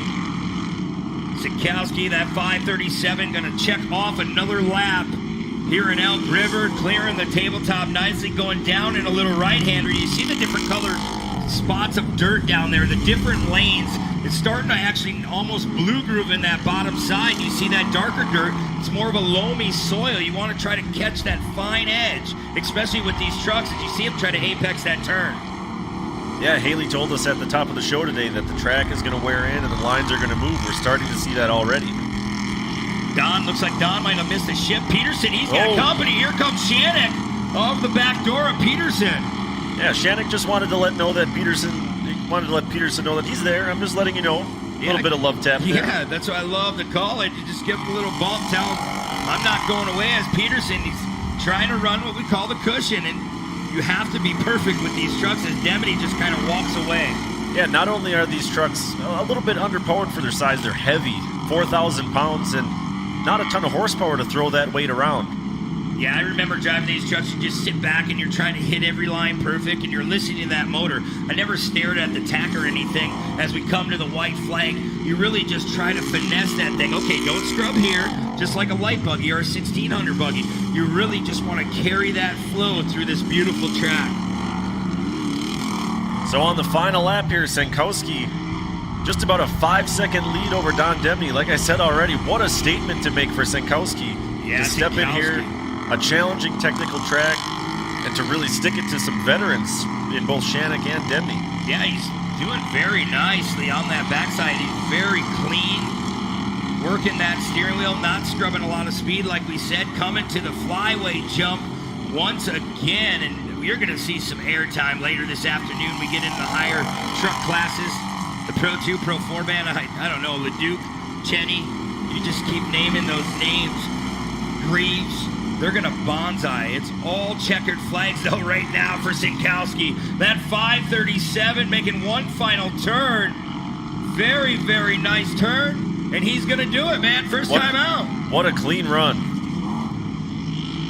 Very nice run. Demney in his brand new truck across the line in second. And Peterson will hold on for third.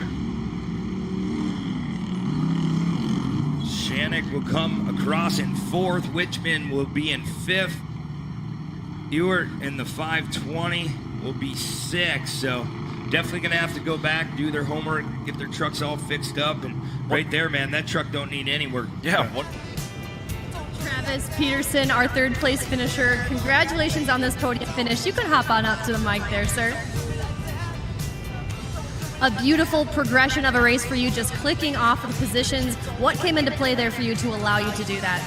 Well, I'll tell you what, after practice yesterday and I rolled it up in that corner, I didn't think any of this was possible, but I got to give my son here, Kenton, credit. Man, he kept me running lines, told me where to go, where I was faster. Let's try that inside line. Tell you what, it's a rough ride, but it was well worth it. Was able to get around Diesel there at the last 2 laps or something. Tried to chase down Don and these guys, but they're a little too quick for me today. We'll see what tomorrow brings, but I'd like to thank all my sponsors, Custom Metal Specialist, Aero Auto, NEW Concrete, Andy Shock Service, Cal's Chop Shop, Charity Bear, Executive Realty, Quality Exterior Side and Construction, Victory Signs, Peter James Photography, TNT Auto Body, Ralph's Auto Salvage, and Cider Construction. And I got to thank Pete Inc. as well, Lunderville Steel for having this class. Thank you. Congratulations, Travis Peterson. Talk about a comeback story. And Don Demany, you kept a strong pace throughout, but with just about 2 laps to go, it seems you found another gear and really put a gap on the rest of the field. Where were you able to garner the speed there? Well, first of all, the first lap, I thought I'm going to go out and take it easy. These young guys think, this old guy, he doesn't have anything. So what I do, floored all the way through the first lap, got through the mobile section. I was dancing on the nose. After that, I bent the steering. So I just said, if I can keep it running, my radio fell out of my ear. We hit pretty hard. So I had no communication with my spotter, and I just said, we're just going to run as hard as we can. I had no idea. When I got passed for first, I thought, well, no, at least I got somebody to follow. And yeah, I'm getting way too old for this stuff, and it's way too hot out here. Well, you did a lot with a little considering the circumstances out there. Who would you like to thank? I have to thank Charlie from ATD. First of all, I got to thank my wife. I sold my boat, sold her boat so I could build this truck brand new. So she's ready to kill me, but you know what? We got on the podium. That's what it's all about. And, we love this sport. We're a big part of the Lena track, and we're going to do everything we can do to keep the sport going. So ATD, Charlie, Matuszak Builders, Nicole's out there. We have a bunch of fans from Poland. Going to send them some Lud. You guys look that up and see what Lud is. We need some. So send some over from Poland. So we have a lot of live stream people watching. I want to thank all those guys for watching. Bay Metal Works, obviously, and Lunderville Steel for making this class grow. Don Deminy, thank you so much. Nice job. And Eric Sankowski, you're embarking on your first full season in the stock truck. You seem to be the guy to beat out there. What is your reaction to that statement and that performance? Wow, I did not think I'd be in a truck right now, dominating. I guess today I did well. The truck was set up because of my crew. My crew's the really guys that did it all, so I got to thank them. In addition to your crew, who else is helping you get up here? I got to thank Point and Ironworks, Lunderville Steel for helping us get all this stuff in it. I can't talk right now. OCD Graphics for letting me use their shop and tools and everything. Also, Madison Wood Delivery and Homer and Yo's. So thank you guys so much. What a way to start the season for Eric Sankowski. Let's give it up for stock truck. Back to you guys. Johnny Fitzgerald, man, he is fun to watch. He knows how to get around every racetrack. Him and his dad, they know how to build motors. They know how to build cars. And Bruce Fraley, he was in that car for multiple seasons. Now he gives the reins over to Johnny Fitzgerald, and man, he never missed a heartbeat. Yeah, Bruce Fraley, for his part, was no slouch. He was constantly running up there in the top 3, won a handful of races. But if you're going to step aside and pick somebody else in the whole world to drive a 1600 short course car, you could do a whole lot worse than John Fitzgerald. He's won just about everything you can win in this class. Yeah, you can't say no to John Fitzgerald. He's going to take care of the car. He's going to help you set it up. And they're very nice individuals. They know what it takes to win, like I said. And right now, we're coming to the green flag. A guy to watch is last year's champion, Johnny Fitzgerald. Kind of interesting, too. You've got a still technically a rookie, although I think Trelstad was here last year. He's leading the field here to the green flag, and there it is. Jeff Pajinski in the 324 looks to open up that hole shot right away. Down in that right-hander, heading in the back section. Very cool drone shot once again, Shane. Yeah, we talk about it over and over. He's a professional at that. Yeah, they went 3 wide there for a little bit in turn 1. That can get dicey down there, especially when there's fresh water on top of the track. Yeah, talking about dicey. There we go. We already have a battle for second. Yeah, that's Booth that pulled up alongside Trelstad. So maybe Billy Booth figured out those carburetor issues yesterday. Look at the run by Trelstad off that left-hand split lane. Yeah, Pajinski now finds himself in second. Now he's trying to hunt down our new race leader. Yeah, Travis doing a good job. You said he's pretty much a rookie in this class. He really doesn't have a lot of seat time. But man, if you open the door tomorrow, I really couldn't tell a difference. We can't have 2 back-to-back first-time winners here on the Champ Off-Road Tour, can we, Brent? You never know. It's round 1. Everybody's hungry. They want to win. Trelstad, Pajinski, and Billy Booth now up in the top 3. Yeah, Trelstad running that cushion very nicely. Pajinski still running second, heading in the back section. Holcher and Parsons were side by side there for a moment, a little wheel-to-wheel contact. Of course, these are open-wheel cars, too, so that can get extremely dicey. Yeah, right. You can show them a front tire. It's just a matter, are you going to use that front tire? And we've seen it in our short course races. They weren't afraid. They didn't want to sink it. He moved the car right out of the way, but sometimes that's what it takes. You have to be aggressive. So this is interesting, Brent. Trelstad goes to the right this time in the split lane. Yeah, trying as well as Pajinski. As Booth goes to the inside of Pajinski, and Booth is going to now move up into second place. Yeah, Billy Booth, he's like, I put the old carburetor back on. Hey, it worked. You know, you're always trying to take that advantage, but right now it looks like he has it dialed. Moving up that little Ziegler Cat chicane, I like to call it, that drop-off. It doesn't do justice. I'll say it time and time again. It is huge. You can't walk up that hill. Yeah, you can see the difference in horsepower here too, Brent. There's a little bit more there. The back end of the car tends to step out just a little bit. Wow, look at that. Look at a little outside-inside move. Billy Booth taking a little bit of talent out of the back pocket. His years of experience is really paying off. Look at Trelstad moving over to stay in front of Billy Booth there. Yeah, you really want to finesse, try to outside-inside these cars and try not to scrub that speed. Sometimes you'll talk to a lot of these racers, and sometimes you almost have to plan your pass a couple laps before, because when you get to them, you better already know what you're going to do. So what you're saying is Booth might be a little bit too aggressive here on lap number 2, trying to make a move like that. Yeah, I mean, you have that mandatory competition caution. You really, have to be there at that caution, but if you can take that top spot, man, clean air, the car runs a lot better, and you can pick your own lines. as they head back up to the Ziegler Cat turn. And here comes Booth once again looking to the inside, but we have more company. Parsons. Yeah, and Trellstad, for his part, is driving a smooth race. A little bit aggressive defensive driving, but still able to hold the point. Goes a little wide, Shane. Yeah, but Trellstad's set up now on the inside here of turn 1 as they go up and over the hill. Watch Booth try to get on the binder. Oh, he's going to go the long way around. Takes a tough way around. Trellstad washed out just a little bit, and he caught Parsons up a little bit there too, so Booth is going to take over this race lead. Yeah, I thought he was going to set him up, but he really didn't need to. He just run that outside, made the pass stick. Now we'll see if Trellstad can get that pass back. Oh, they're going to make contact. Trellstad is doing everything he can to try to get that lead back for Booth. Yeah, if you're Paszynski and Parsons, you're like, hey, man, take each other out. We don't care. We're running second and third. Speaking of, Fitzgerald just got into the back. A little bit of wheel-to-wheel contact with Parsons. You saw the puff of tire smoke when the tires came together. Good look at Billy Booth now running out front. Yeah, and Parsons has finally gotten around Trellstad. So maybe this is your race for the lead about to shape up here as Parsons tries to reel in Booth. Here comes last year's champ, Johnny Fitzgerald. Has to get hard on the binders. Almost taking out Trellstad. Very close to that retaining wall. You don't want to hit that concrete. That does not go anywhere. Yeah, we got to the halfway, and it looks like, how about that, Brent? Fitzgerald, 3/1000ths of a second quicker than Trellstad to the line. So now Fitzgerald is up in the top 3 as well as we reach the halfway here in 1600 Buggy. Yeah, that spot is huge on that restart. You want to pick off as many as you can. You try to plan out your race. It never goes the way you want it to, but 4 laps out of 8, now you can go back, figure out where your car was faster. And right now, Billy Booth, what he did last night, those changes really made a big factor. Yeah, and actually that last move right at the line there by Fitzgerald might pay huge dividends because Trellstad being a new guy, maybe a little bit unpredictable on the restart, whereas, you know, Fitz has raced against Parsons, he's raced against Booth, so he knows what to expect from these guys.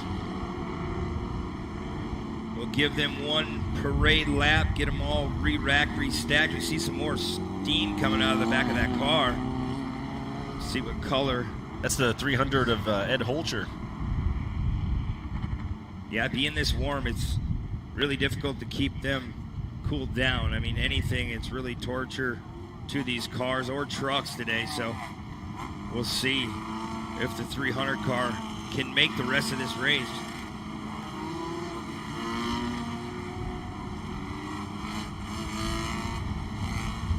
Oh. Yeah, that smoke looks like it could be related to the transaxle, maybe. It seemed kind of like down and back. Yeah, coming out of the rear of the engine for sure, so we'll see. Maybe transmission issues, motor issues. We'll see if it can withstand these last 4 laps. And like we say, smoke is not necessarily a bad thing. It's when the smoke stops. That's when you know that the car is in big trouble. Yeah, you know it's out of everything. So here we go. They are filed one by one. Here we go. Green flag's out. 4 laps to go. Can Billy Booth hold on into that number 351? Former light buggy driver kind of blows through turn 1. Fitz, meanwhile, was all over the back bumper of Parsons as they came through turn 1. Now it looks like Fitz is going to look to the inside a little bit. Parsons doing a nice job of holding his line and gently moving over to slam the door. Yeah, Fitz, it seems like he's kind of babysitting these top 2 as Parsons goes outside, inside. Fitz, he's going to try to make this 3 wide on exit. Yeah, Parsons tried to make a move inside one of those split lanes. It is tight down there. Fitz's car working really nicely on that high section. Let's see how big of a run he can get. He's going to button up side by Parsons going off the flyway. And Parsons was getting a run on Booth there as well. This is going to be a 3-car race for the lead, Brent. Johnny Fitzgerald has a lot of company up front. Going to go the long way around. Can he make the pass stick? His eyes set on Billy Booth, but Parsons, he's not going away. Savvy driving there by Parsons. He knew Fitzgerald was there and he just moved over. He says, hey, I'm going to move over about half a race line farther than I have been. Fitz had to yield the position, so he's still stuck in 3rd. 3 different lines going through that section. Fitzgerald finding that fine line. We'll watch if he can apex this turn. Try to get a tight exit to get around Parsons. We'll see which way they go. We'll see if they follow one another. Fitz is like, no, I'm going to the right side. There he goes. What a great run Fitz got out of that hairpin. We'll see. He's trying to scrub as much off as he can on that bottom side. Parsons doing a good job on that inside line. I think the real disadvantage with that right-hand split lane is that it is just a little bit longer. It really is, and you'll see they're staying really, really tight because then you get a nice tight exit going up this hill. Then you rotate back to that left side, really playing that bottom inside groove. Now that right there showed that Fitzgerald is absolutely faster at the turn at the bottom of the hill up towards the catapult. Yeah, and this is where Fitzgerald likes it. Watch as he puts these turns together. He bonsais off this tabletop. He knows Parsons is there, but he's watching Billy Booth. You never want to watch the guy ahead of you. Watch how he puts these turns together, and on exit through the split lanes, he'll be right there on Parsons again. It might not take that long because he's looking inside on Parsons as they head toward the hairpin. Oh, he gets hard on the brakes and tries it again. Oh, maybe Parsons missed a shift. He follows him. He's going to try this line. Parsons barely had enough room to get back to that left-hand split lane. Look at that, bumper to bumper as they come through the split lane toward the Fox Whoops. Man, you can tie them together with a chain. They're so close. Watch Fitz. He's driving the wheels off that thing. A couple laps ago, he should be coming close to that white flag this time by. So we'll see. Does Fitzgerald have enough time? Does Parsons have a little bit up his sleeve? Billy Booth doing a good job out front. 351 still checking out. Yeah, while Fitz is just haranguing Parsons, that's giving Booth a little bit of time to breathe and step out a couple car lengths. Yeah, I mean, if you're his spotter, you're telling Billy, his father's probably on the mic, he's telling him, hey, just hit your marks, hit your lines, take a deep breath. You have 4 or 5 car lengths, maybe telling him 10 to keep him calm. But he just needs to keep doing what he's doing, and he'll take the W today. But here comes Fitzgerald. He wants Parsons so bad. He's trying to get around. There's just no room on exit. Parsons got a great run on Booth. He did. Booth They're going to be side by side. Here. Oh, he shut the door. Here comes Fitzgerald to the inside. Side by side for second. Oh, they make bumper contact. To bumper. All three made contact with one another. Now Fitzgerald has the slight advantage over Parsons as they go up the hill, and Fitzgerald able to move into second. Fitzgerald has one more shot. He really has to hit this mark on this last final turn. The Ziegler cat turn, can he get a run out of it? We'll see if Fitzgerald can get a run off the bottom. He makes a mistake. Billy Booth, is there enough time? Wheel to wheel as they come to the finish line. Booth holds on for the win. Fitzgerald second. Parsons third. Wow, that was one heck of a finish. John Fitzgerald, yeah, man, you showing me your arm, giving you goosebumps. That's how good Johnny Fitzgerald was driving, but don't take nothing away. Billy Booth, after last night having issues with that car, man, they're going to be happy. He talked a little bit when we were talking to him in his pit last night that in some of the corners it was pulling fuel out of one side of the car, but it was making the car bog down a little bit. I wonder if that's what happened in that hairpin, and that's why Parsons was able to get such a great run on it. To say, looks like they're all ready to go down there. So Haley, what do you have for us from the podium? Thanks, guys. Dylan Parsons, our third place finisher. Dylan, just how hard were you white knuckle charging out there? I could see just how badly you wanted this one. That was a lot of work. Matt Gerald was spotting for me, and he was in my ear, just stay calm, and I want to give a big shout out to him. Like, he's been helping me out a ton. John just got me in that last corner. They changed that track there, and not sure if I like that yet. I'd like to thank my mom and dad. My dad works on this car all the time.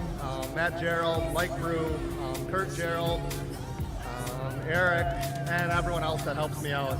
Thank you. A job well done. Let's give it up for your third place finisher, Dylan Parsons. John Fitzgerald, our former champion, you continue to seek out passing opportunities throughout that one. So it appears there was a bit of consistency and perhaps a little patience out there that came into play. But what did come into play as you made it stick with that pass? Well, I was too patient, obviously. No, I just didn't want to put myself in a bad spot. I had a lot of cars this pass, starting dead last, and we just ran out of time, you know. Second place sucks. I hate being the first loser, but we're up on the podium, cars in one piece, and we're out here for tomorrow. Thank all the fans coming out. Had a whole bunch of family coming out.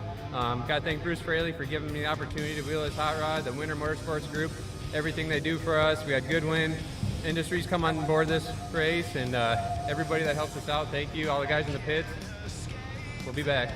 John Fitzgerald, your second place finisher. And claiming top honors, Billy Booth. You made some changes to the vehicle last night. That seemed to come into play for you there. But for that entire race, you could throw a blanket over the top three. I don't think you were more than 1.3 seconds a distance from our third place finisher. So talk to me about what were some of the conversations you were having with your spotter that carried you to this win? Yeah, I don't know. Brent stopped in last night and we were changing the carb, swapping everything. We've been having a bug and a gremlin that's been hitting us all since last year. And I went through the last corner the first time and it stuck and I knew we had a chance. So running 2 cars this year and I'm a little exhausted now. I don't know if that was what was those eyes catch me or just my inexperience. But man, what a feeling. It's maybe only our 5th 1600 race and we got our first win now. So a lot of work went into it. Now we just got to get the light buggy up the par. That's all you can think about as a racer of what you got to do better. So I got a lot of speed behind yet in this car too. So go to work again, and I just got to thank a lot of people. Much more Teros, Altura Machine Tool, Mark Peterson, my family, my dad, my mom, let me do this, helping me out. Everybody else has supported us. Greg Dinsmore does a lot for us. Tough getting an engine from Canada right now, but we got it done, and it was hooked up today. So real excited. Thanks for ERX for holding this, State of Minnesota for letting us come out. So we'll soak this in and come back tomorrow. Billy Booth starting out 2020 with guns a-blazing. This is your 1600 single buggy top 3. Thank you very much, Haley. Congrats to all 3 of them. Johnny Fitzgerald said he was too patient. I mean, he did what he needed to do, just come a little bit short. So tomorrow maybe a different game plan. Yeah, Chevrolet from Summit Lake, Wisconsin, Nick Visser.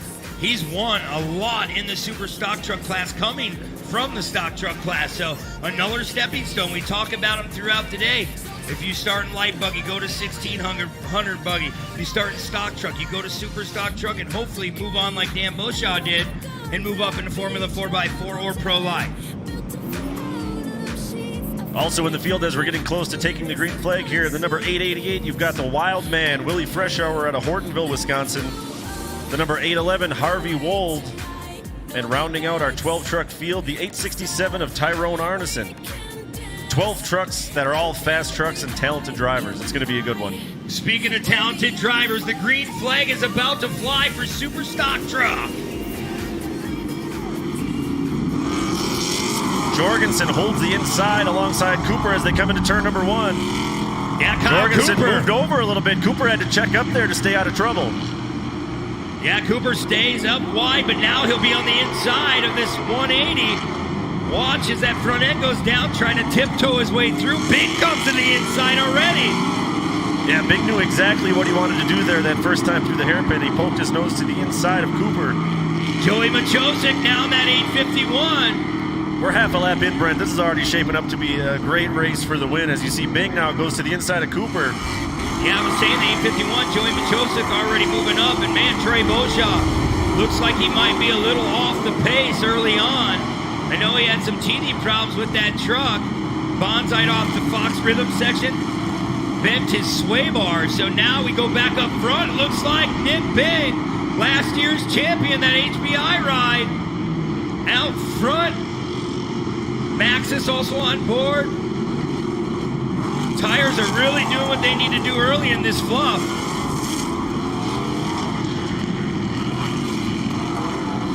Yeah, it seemed like once Bing got around Cooper, it was just immediately he had about a 5-truck length lead, although Cooper getting a little bit of run out of turn 1 and back down into this hairpin. And now Machosik is in the mix now too, so this is the 3 cream of the crop trucks running up front right now. Kyle Cooper trying to hunt down Nick Bing, giving the lead away. Not what he wanted to do early, but now Kyle Cooper bonsaiing off that jump. Gonna hurt him on exit. Here comes Joey Machosik, that 851. We had a good chance to talk to him last night. They're calm, cool, and collected. His dad and him, Larry Machosik, really putting a lot of work and effort into that program in the last 3 years, and it really paid off. They know how to get to that checkered flag first, as Kyle Cooper really hanging it out. Bing continues to lead our field once again into turn 1. Machosik not quite close enough yet to Cooper to start really pressuring him, but I'm sure by now Cooper knows that he's there. Yeah, Shaden now finds himself all the way up to the 4th position. Kyle Cooper trying that inside line, going outside. Machosik's going to go inside. Yeah, this is the same way these 3 trucks ran on the last lap. For some reason, Joe Machosik thinks there's a little bit more speed on the inside. Right, he was really confident when we were talking to him. He said he liked that inside. It was a little bit more smooth.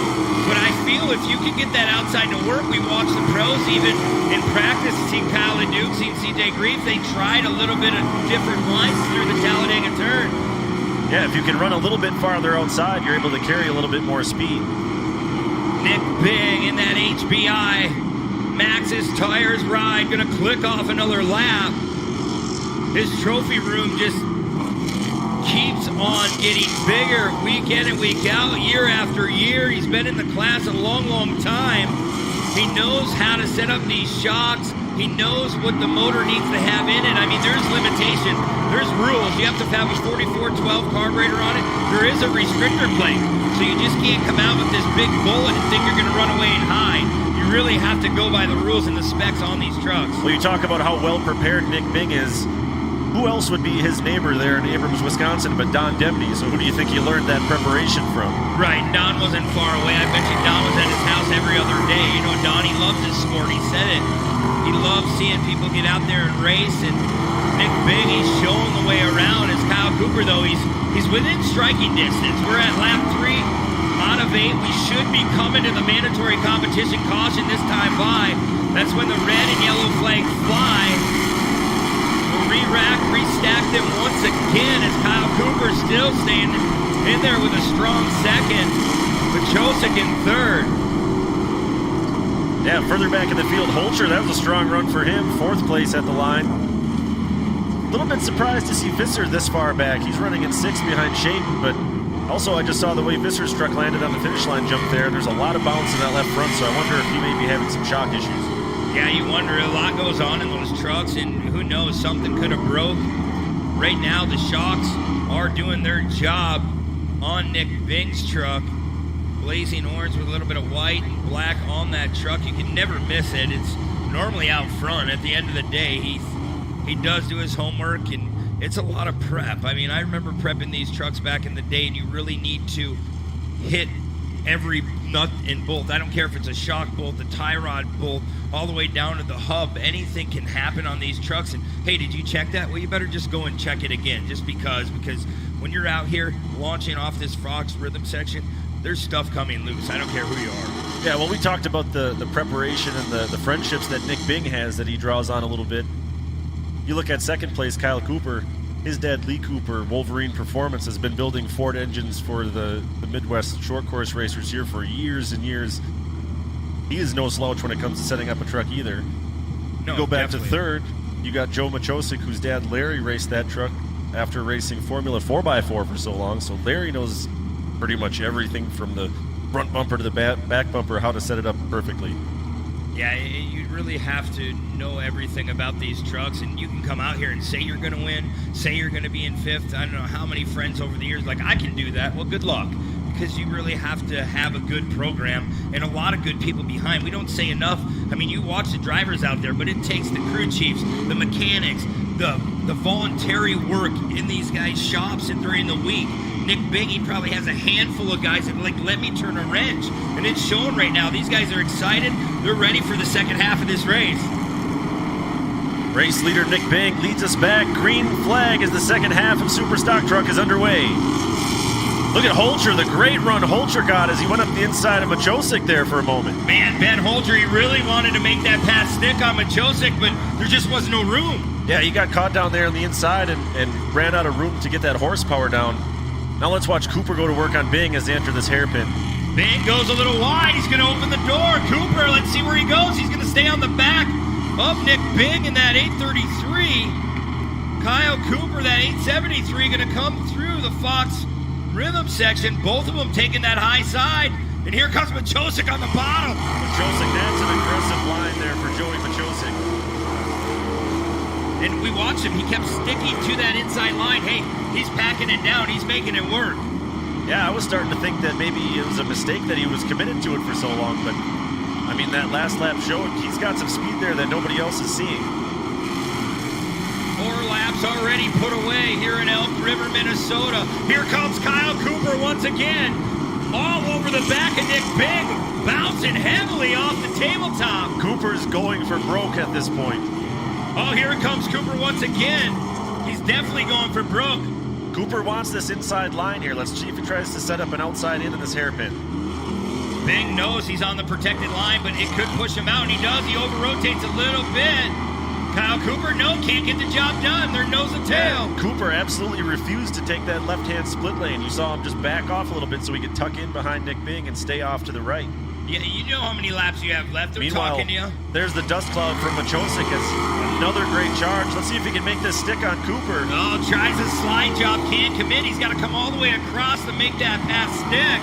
Now Cooper's set up on the inside as they head back up the hill. If Machosik can hang there, he's got the inside at the top of the hill, though. Yeah, but now watch the crossover. Cooper, no, he runs out of real estate. Gets back behind Joey Machosik. Machosik will take over that second place spot. That was absolutely masterful by Machosik because that was a 3-corner pass that he just set up. Now let's see if Joe Machosik has anything for Bing here. Nick Bing out front. Joey Machosik in second. Kyle Cooper in third. Bing keeps fading out that turn. Oh, man, contact. Little love tap from Kyle Cooper to Joey Machosik.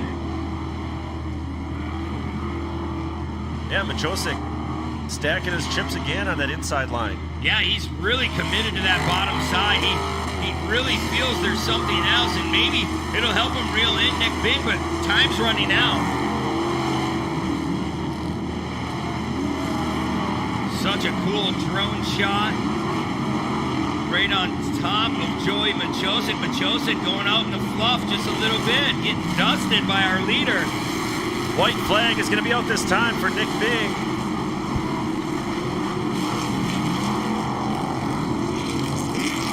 At this point, seeing the gap between first and second, does Machosik focus more on making sure Kyle Cooper stays behind him, or is he still charging full steam ahead? Well, if you're Joey Machosik, you really have to charge. You're out here, you want to win. You don't want second place. I know Joey says second place sucks, but he don't want it. He's trying to square away this turn as Kyle Cooper gets into the bedside.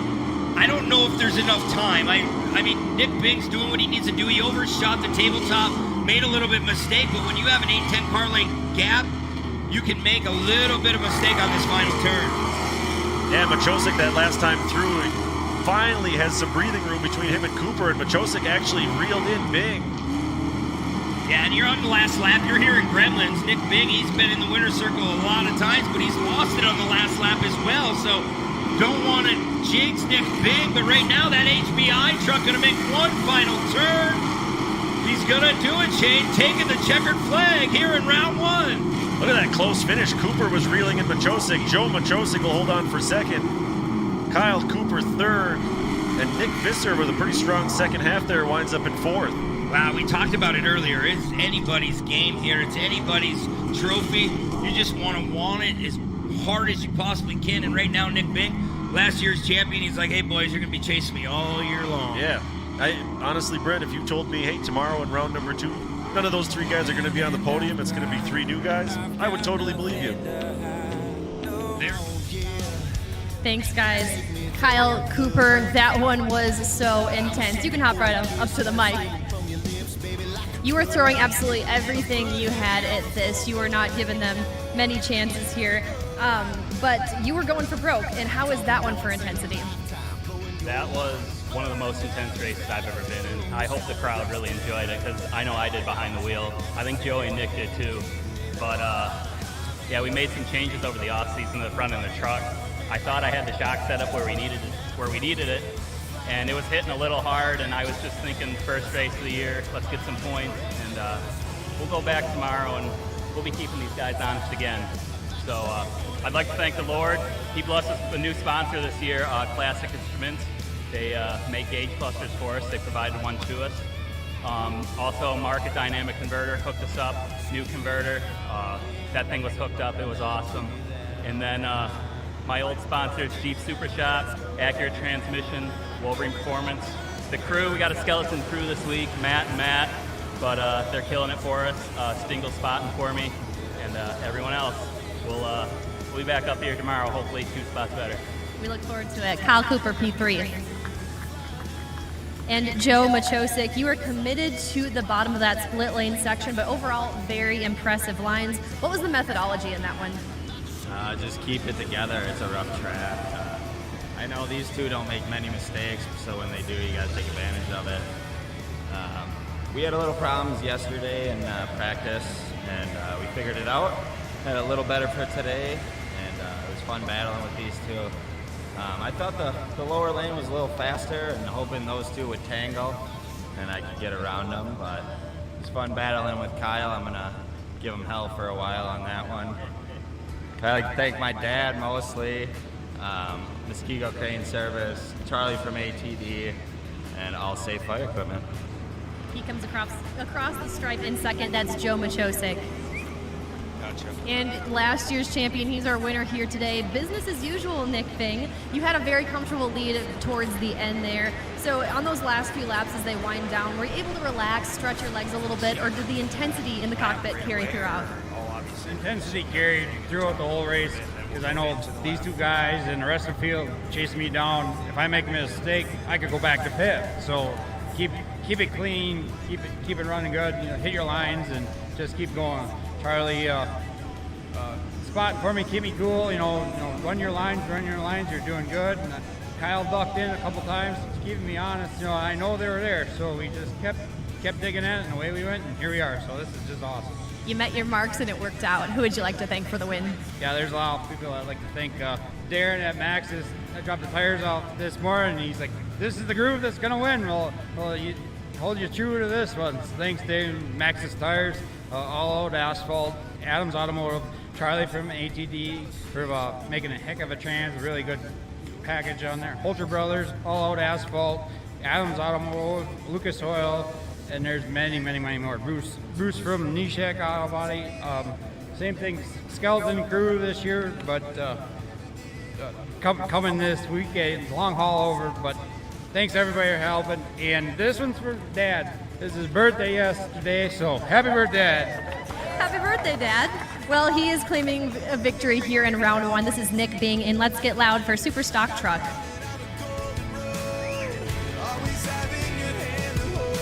Try to speed our way through our driver introductions after they get by us for the first time. Green flag, that's Colin Kearns alongside Johnny Henches on the front row. It looks like Henches has the early advantage. Heavy contact there as well between the 99 of Mike Letourneau. That might have been Rahanowitz. Yeah, 31 cars to start this race. Think about that, people. 31 race cars on a tiny straightaway, covered in mud, blasting tear-offs. These guys are going for broke. This is a sportsman class, but trust me, they're as determined in fighting for a victory as we are. And watch the stuff in the mid-pack. These guys come from mid-pack all the way to the front. Don't always just watch these leaders walk away with it. Watch the work that goes on in the middle of the pack and really see these guys bouncing and banging through the whoops. That's the hot spot right now, the whoop section. Absolutely. When there's so many cars that are so evenly matched on such a tight track, you have to be aggressive, so you see a lot of drivers forcing the issue all the time. Yeah, it looks like we have a little bit of an issue right now, Shane. We're coming to a halt behind our pace car. I don't know, maybe a car got upside down. We'll go through our starting lineup. We didn't get a chance, as we might see a car in the Fox Rhythm section. Something could have happened. Yeah, I'm not sure if it was a starting situation or crash on the back. Real quick, we'll try to set the starting lineup for you. Colin Kearns is in the number 10 on the pole alongside Johnny Henches, the number 15. You have the 3 of Trevor Bushmaker, the number 72 of Jim Opsahl, and the number 28, it's Gray Ledbetter. She's making the long haul from North Carolina. Mike Letourneau from right here in Minnesota is in the number 99. Then you have Paige Rahanowitz from Bark River, Michigan in the number 5. Dylan Sharkey from Mosinee, Wisconsin, the number 25. Dylan Parsons, who we saw earlier in 1600 buggy, he's in the number 319. And Tim Christensen's in the number 88. Kyle Veeden will start in the 11th place spot in the 33. Aaron Hilgard in the number 7. Tyson Marquardt in the 122. Chase Cleese will be in that number 12 in the 14th spot. Then it's Rob Shepard in the 66 Yamaha from Green Bay, Wisconsin, start 15th. Starting 16th, you've got Jake Kosmecki in the number 94. Right behind him, the number 64 is Eric Hill. The number 17 is Stacy Bush. The 41, it's Mason Tesmer. 36 is Derek Liebergen. The number 29, it's Tim Lemerand. Dylan Marquardt is out here again in the number 22. Jake Jorgensen's the number 11, and the number 11X is John Schultz. In that 24 spot all the way back, John Schultz, like he said, Christine Bone. Trendon Champion will be in the 26th position in the number 40 Polaris. Then it's RJ Lego in the number 98 Yamaha. This is Josh Baer in the 28th spot from Peshtigo, Wisconsin. Nicole Fisher will start in the 29th position, number 73. St. John's, Michigan is her hometown. And then Matthew Buschinger in the 58 Yamaha from Green Bay. So they're coming from just about anywhere in this Midwest series. And I'll tell you, the Champ Off-Road, they've done a fine job getting everyone together once again. We're back racing here in 2020 for the 5th annual off-road race here at ERX Motor Park. And like Kyle was saying, the elevation changes. Everything about this track is really cool. And anytime you put a bunch of cars on the track, there's battles all around. Yeah, Kyle, we've tried to explain to the fans at home that our camera angles don't do the elevation changes justice. When you're in the truck, you're looking straight up at the top of the next peak, and then you know there's a corner right behind it. Yeah, that hill that they're flying up to right now, the leaders are heading up to, is literally blind. I mean, I've never taken off in a rocket before. I would imagine it's something similar. You're literally, you got tons of horsepower underneath it, and you're on the clock, and you want to air that thing out to impress the fans, and it's blind. You're literally looking at blue sky, hoping you judge the takeoff of that thing perfectly every time. And this jump over here, headed to the backstretch, headed to turn 2, is way more lippy, way bigger.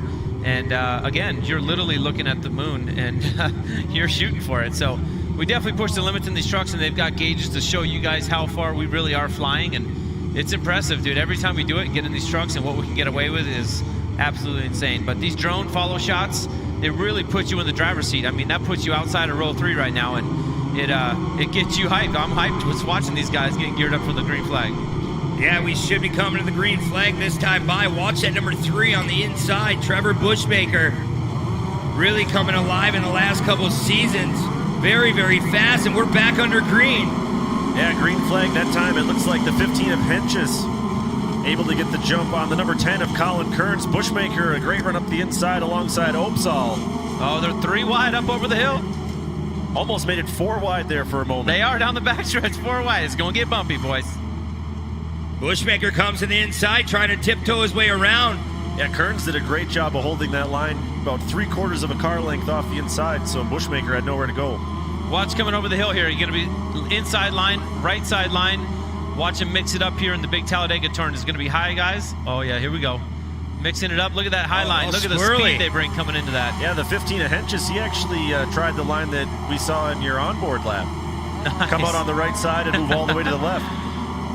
3 wide over the hill, up the backstretch. Yeah, Kearns, he's doing a good job.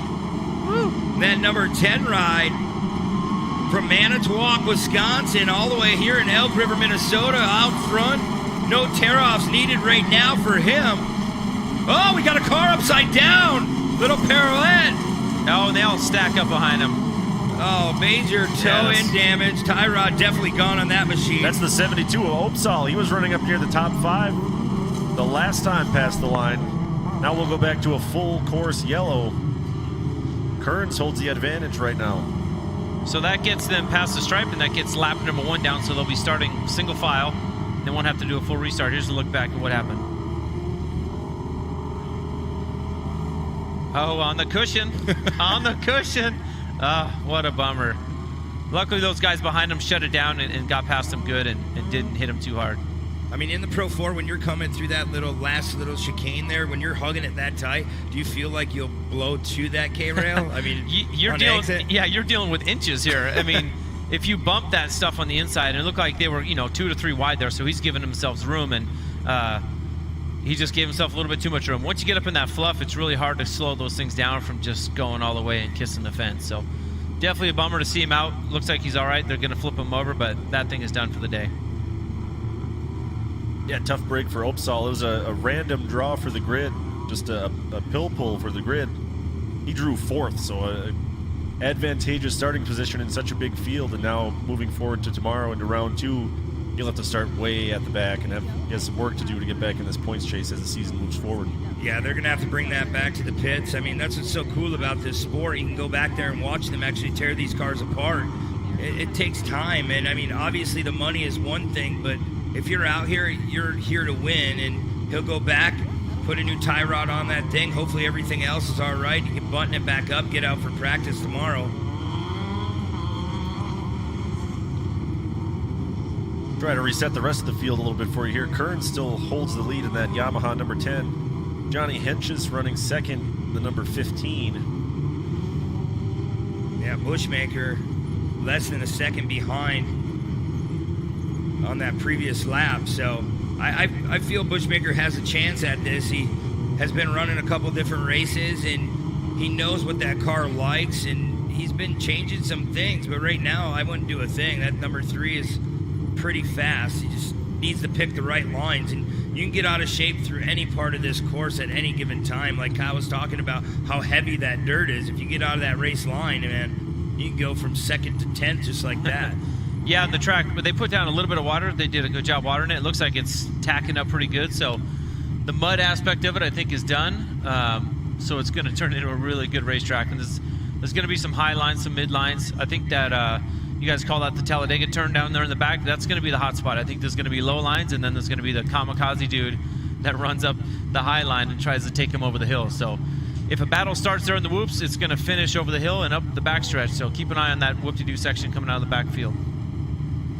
So even though this is obviously a very distinctly different class from Pro 4, are you able to watch these guys race and take away things that you'll use later on when you climb behind the wheel?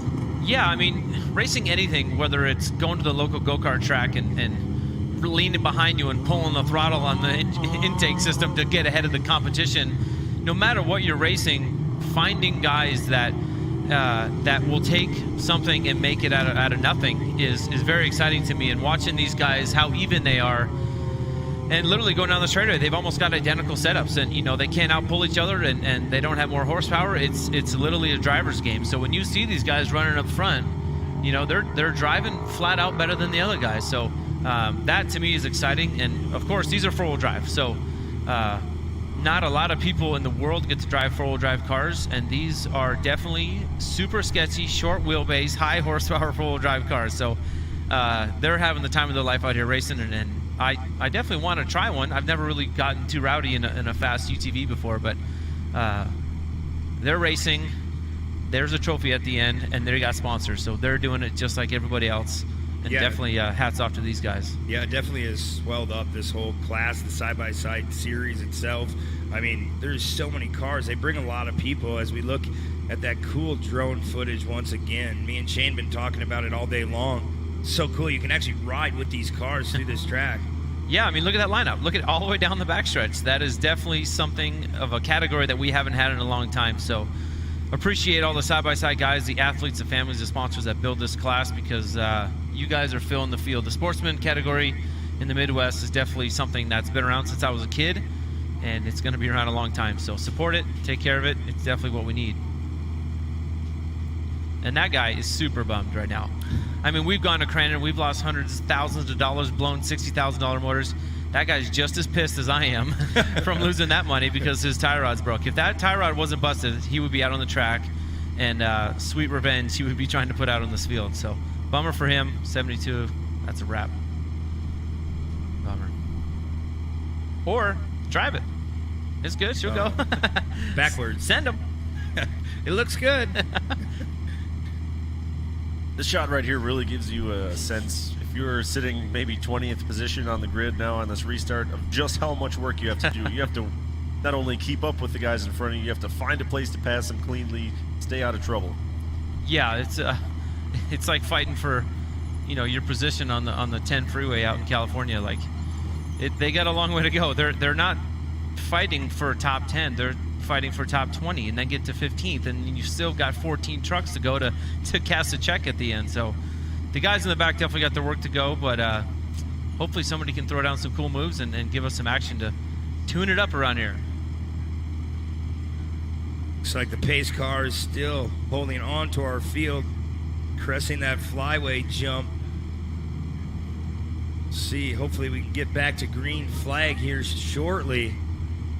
Looks like the track is about cleared. Richie Kuloff in there. Yeah, still only one lap in the books here, Brent. The problem now is they might start to run up against that time limit that we talked about earlier in the day.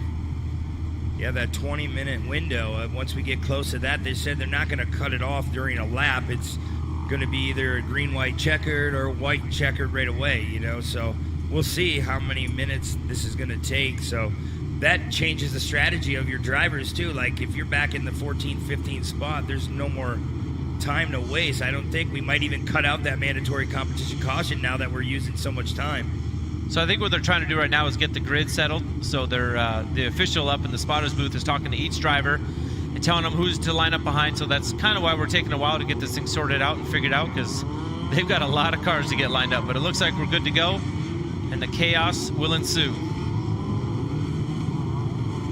Colin Kearns takes control of the field as our pace car is pulled off. Looks like we're going to be going green flag this time by, Shane. See, watch the flagman, and it's out. Kearns out front, that number 10. We'll see how long he can hold on. Bushmaker trying to make a move early. Yeah, Bushmaker has to watch out, though, because he had the 99 of Letourneau looking to the outside of him as they went down into turn number 1. Sharkey and Christensen side by side battling for 5th, too, as they head down to that 180 corner. Here comes Bushmaker, going to try that inside line once again, really using that 180, moves himself into 2nd. Yeah, that pushed those guys to the outside line. 2 hot dogs are on the inside. Let's see how it comes down to this Talladega turn. Do you feel like in your Pro 4 race later today, are you going to be swapping back and forth? Say you're in the lead. Are you going to try everything, or are you going to just stick to that one? If I told you that, I'd have to kill you. Sorry, Brent. Well, we mix it up. Somebody was paying me. No. Wherever there's room, we will stick it, for sure. So the top 2 definitely starting to spread out. A lot of changes up there in the top 5 for sure.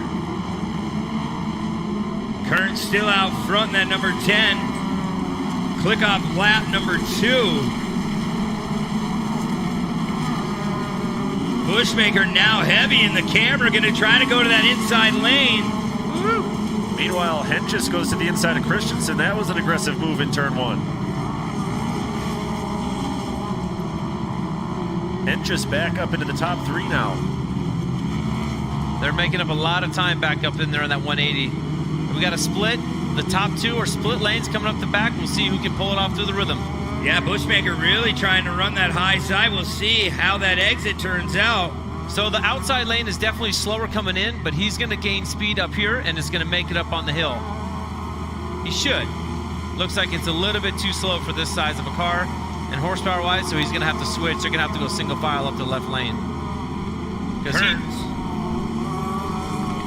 he just gained 10 car lengths on that guy in one rhythm section, so it's super critical to get that rhythm section dialed. Good look at Hedge. He's sitting there in the 4th spot, number 15. Bushmaker still running 2nd. Another cool shot from the drone. Heading in the back. The track really starting to widen out now. This last prior lap here, Kearns over-rotated the car just a little bit in this hairpin. Yeah, he kind of has to get to that left line. Now look at, it's going to get squeezed. Oh, it's tight. They're battling. Bushmaker barely able to take his preferred left lane. Yeah, Christensen put his right front right there. Not the right time for Bushmaker. Bushmaker going to try that inside line this time. He really had no choice. Like Kyle was going to touch on, you really have to commit. If you commit to that bottom side, you have to have a tight exit. Yeah, meanwhile, the 99 of Letourneau with a great run up and over the Amsoil flyaway, and he is around Christensen and Letourneau now into the top 3.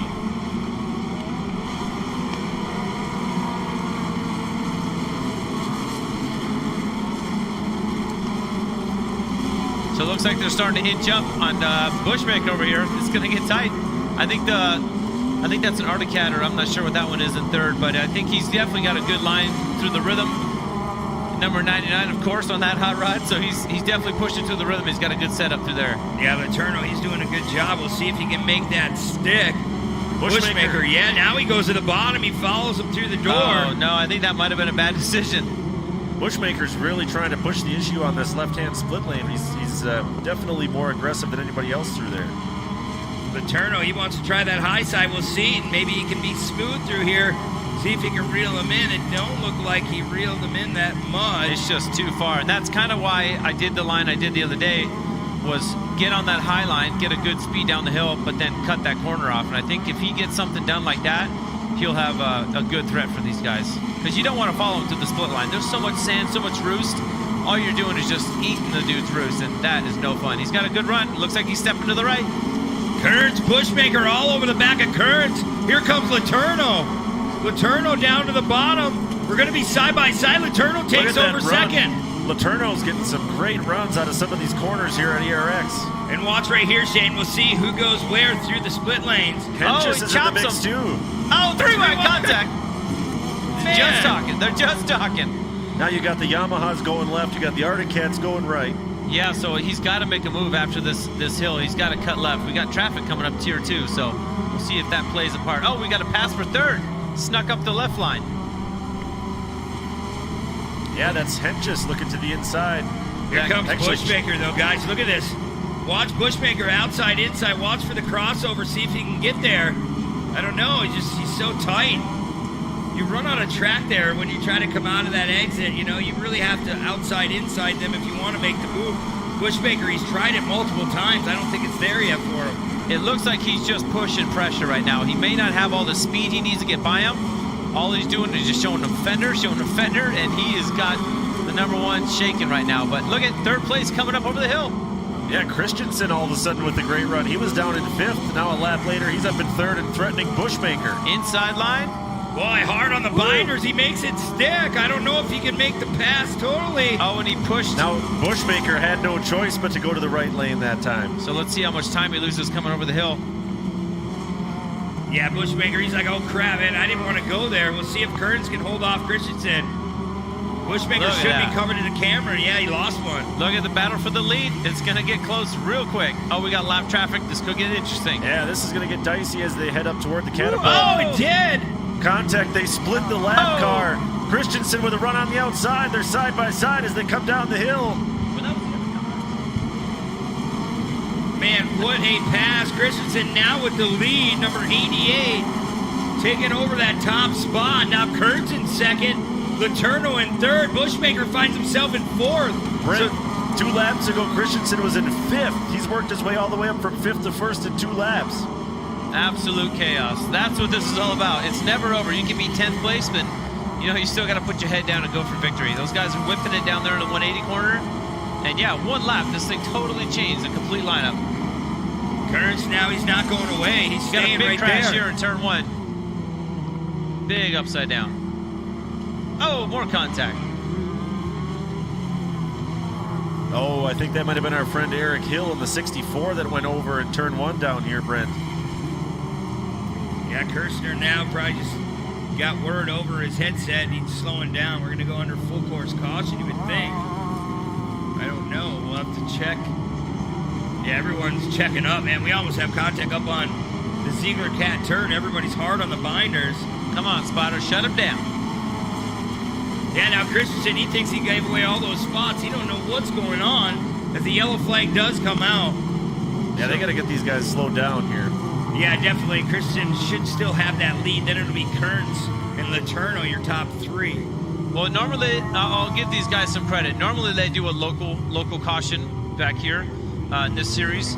So for this event, they changed it to do full course cautions when there is a caution. So it's simply because these rolling hills, the crew guys come out of these sections that they park in, and they can't see over these hills, and they don't want to risk it. So they turned all the cautions into a full course caution just for this event. So some of these drivers may not know that, but they definitely displayed it at the drivers meeting. So some of these officials are a little hot at the drivers because they're putting their life on the line. They're standing in the middle of a live racetrack, and you got to show them some respect and shut them down. Yeah, if it's blind for you guys, I can't imagine those track workers trying to come out of those little valleys.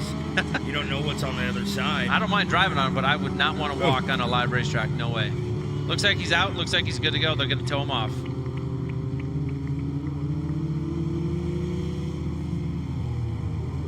reset it for you. I don't think we have footage of it, but the left rear looks pretty bad. There's water, oil on the track. All the bedsides are smashed. He definitely went for a ride. That's a bummer.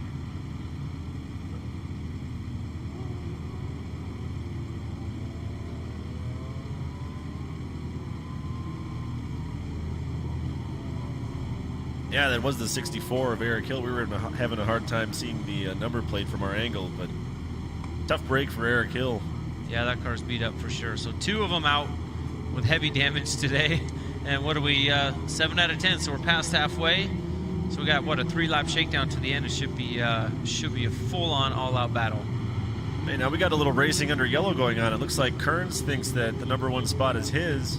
Christensen obviously not going to yield to him. Well, that all depends when they threw the caution, too, They do, right? yeah, they do. So that's, it might look different on your screen here, but it's up to the officials as to when they called the yellow.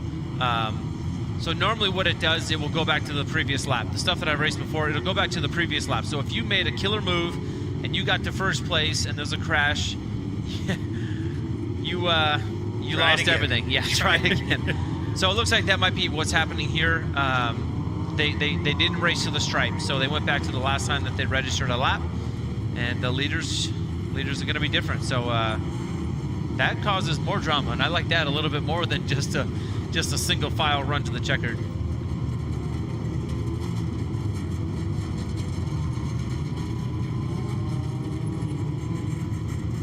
Yeah, as it stands right now out on the track, neither driver wants to give up that spot. No, Tell you what, Kearns though, wants it. He's just telling him, he's like, get out of the way. And then you're Christensen. I mean, he worked for it.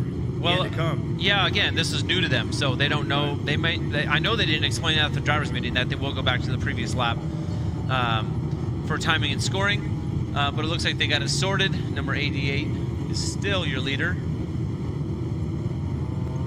So Bushmaker, he was the guy to win. He was the guy to beat earlier. I mean, he was running hard, but look at this track. It has dried out so much since that first set of 5 laps that it literally is a completely different track. So the number 88 may have a different cut than the 99 versus the number 3. So you could see somebody back here in 8th place that has a good tire for a dry track that could come out of nowhere and change this whole lineup. Yeah, you mentioned Bushmaker. He looked like a contender to win, and then he got pushed to the wrong side of the split lane once, and it completely looks like his shot at victory might be over just for that. Well, that's good and bad. I mean, we want it to be as close to even as possible. So I think, you know, I think and I hope that they look at that and realize that the right lane is a lot slower for this category, maybe not all of them, but I think if they look at that, maybe they can even stuff out, because we want there to not be a slower lap, you know, a slower section. We want this battle to reign all day long. So get side by side, come out to the whoop side by side, and see who can hold her wide and stick a nose in there. Well, Richie Kulof's going to take the field around one last time. We're coming through the Fox Shocks rhythm section. I feel the rest of this day is going to be crazy through there. It's going to be really a give and take situation, and who really has the biggest cahooties to get through there. It's literally the sketchiest thing. I've driven my Pro 4 in Glamis and the Sand Dunes before, and it is very similar to that, like super deep ruts, and half of the input that you're doing is just to stay alive through that section. I mean, not even to stay in the middle of the track, not even to go fast, just literally to keep the thing on all fours. And coming over that rise, it looked just like a little roller, but it could send you into a death flip in literally a half a second. So it's really sketchy coming down through there, and there's big tractor tires for penalties coming up on that right side.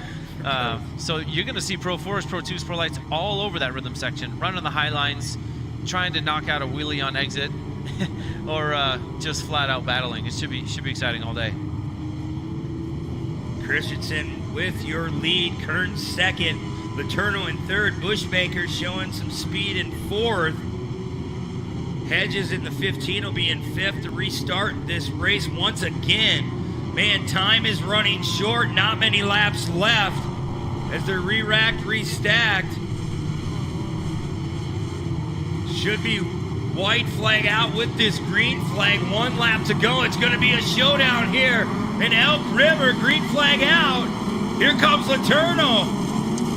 All or nothing, boys. Let's see it. Who is going to force the issue first? Oh, we got some runs down the backstretch. It's going to get 2 to 3 wide coming into the 180. Yeah, Christensen just stepped out on everybody, though. He's got about a 5-car length lead as they go into that left-hand 180. Yeah, he has that turn down. Pat over-rotates just a little bit. He wanted to go to that bottom. Bushmaker's back in the mix again, too. He's back on that left-hand side. He got up to third. Yeah. Watch this left-hand line, guys. These guys are going to be jumping as far as they can. Rhythm. So you'll see the guys try to slingshot down the hill. But I think the inside line is super good. Top 3, top 5 has changed. Here comes Bushmaker one final time. Can he pick away Kearns? Looks like it's going to be Christensen. Right now, about a 5-6 car length gap with 1 turn to go, Shane. One last time into the K corner. Christensen will hold on for the win. Who's going to be second at the line? Yeah, what a big... Kearns holds on for second. Bushmaker third. Aaron Hilgard comes from nowhere to finish fourth. Henches fifth. Man, come from behind 88. He is so stoked right now. His whole team is down here screaming. That's what it's all about right there. And round 1, making a statement, winning the opening round is what it's all about. There's our race results right on camera. Christensen, Kearns, Bushmaker, your top 3. Hilgard 4th, Hedges 5th, and George Jensen in your top 6. Our top 3.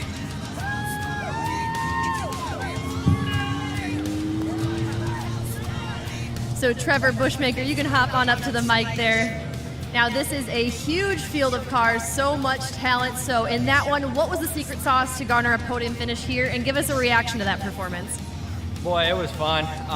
Driver in deep, and pretty like hell you're gonna come out. That's how we kept doing it, battling back and forth with these guys. It's just nothing but a blast. Who would you like to thank? Can't thank my girlfriend Autumn enough for all the support through the years doing this.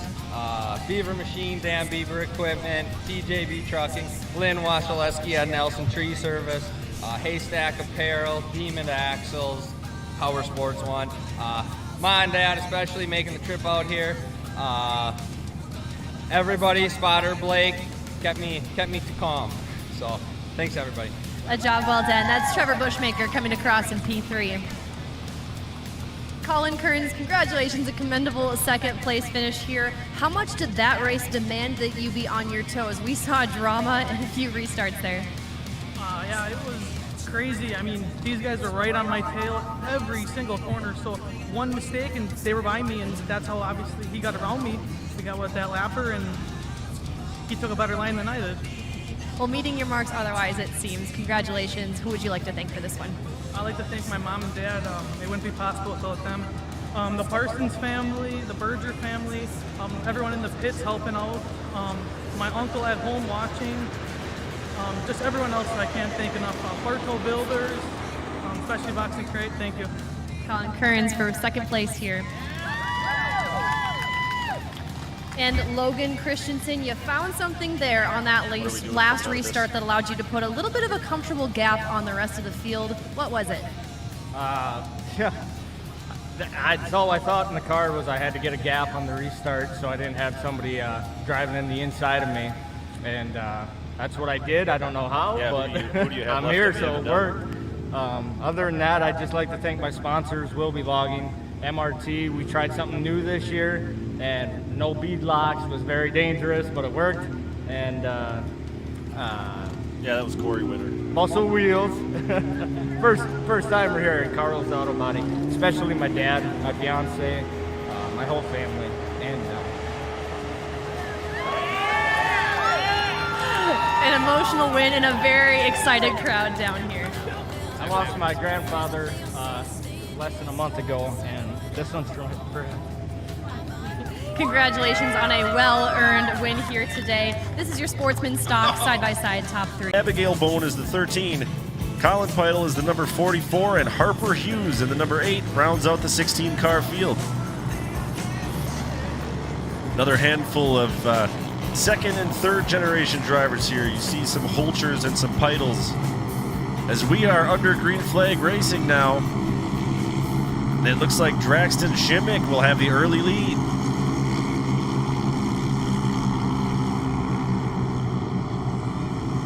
Fantastic Shimmick not wasting any time. Later we'll see Zach Shimmick in the Pro Light class. Bought a brand new truck last year, so he's definitely one of the heavy hitters this year in Pro Light. Yeah, look at the lead he's already built up over Ella Holcher and the rest of the field here. See as they come through that 180 turn once again.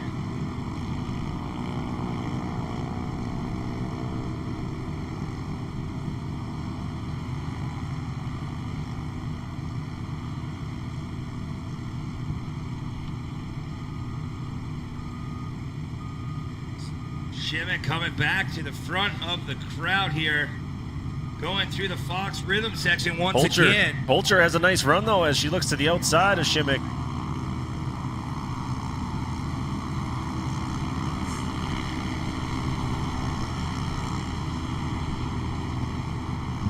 Shimmick now has company up for the lead. See, it's going to be side by side once again. That's the number 40 ride, Ella Holger. Ella Holger running that inside line, taking the lead away from Shimmick. Great run up the hill as they go up towards the Ziegler catapult. Shimmick trying to come back.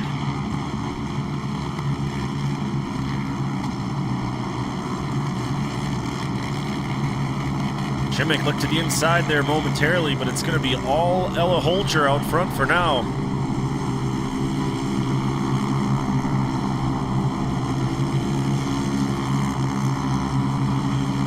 .844, I believe that's Colin Peitel running in third, so you've got a Holcher and a Peitel in the top three. Holger, Shimmick, Holger, Krantz. That's how we started this thing. One lap down, that'll be our second lap in the books. As the field comes back through that hairpin, 844 got a little bit crossed up there. That car will fall back to fourth.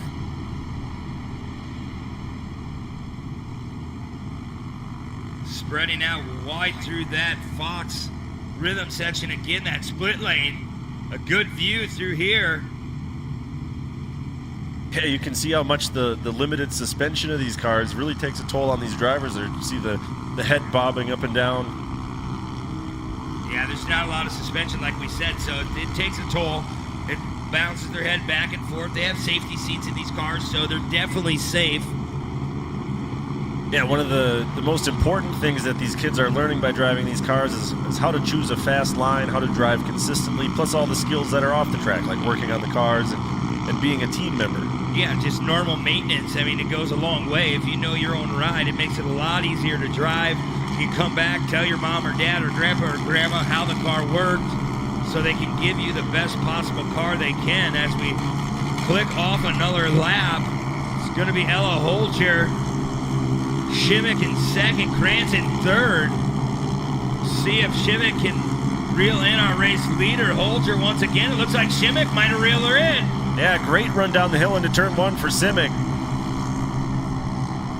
Tell you what, though, Cody Krantz in that 22 is coming on strong as well. Doing his best to represent Minnesota. Yeah, Draxton going to run that bottom line. Let's see if he can do anything coming out of the exit on that 180. They're going to go back towards the split lanes. They're both going to take the same line. Ella, she knows where that car likes to go. Running through, taking a long, long time. It's not like watching our Super Stock or our Pro Light Pro 2 trucks. You know, it takes them a lot of effort to get one of these cars around this beautiful facility. A lot of elevation changes, like we say, ups and downs. It's really hard on these cars. Yeah, Krantz with a nice run down the hill. Actually, all of our top three running really close right now. Yeah, right neck and neck within 3-4 seconds of one another. And you can see when they get to the top of that hill, it's really on the top of that crest, they really takes all their speed away, and then on the bottom side, it just lets them roll down kind of like a ski hill.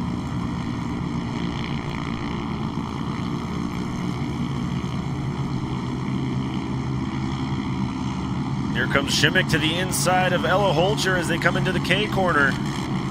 Holcher doing a great job there closing the door. Yeah, Shimmick doing what he needs to do, just can't make the pass stick. Ella Holger just fast enough, trying to walk away. Now here comes Krantz. Krantz looks to the inside of Shimmick as they come up and over the hill into turn 1. Well, Shimmick opens the door. Krantz once again, that 22, taking over that spot. Cresting that hill. Shimmick not going away. Man, Ella Holger making contact with Krantz. Once again, we'll see where Ella goes. Yeah, Krantz was set up on the outside. I think he knew that was a bad idea, and he decided to get in line behind Ella Holger before Shimmick comes along. Yeah, Shimmick's doing a good job. Just staying there. He needs to be there. If they make any kind of mistake, he can grab that lead back. But it seems like he's fast enough to stay with our leader, Ella Holger. Yeah, Krantz took a shot with the outside line there.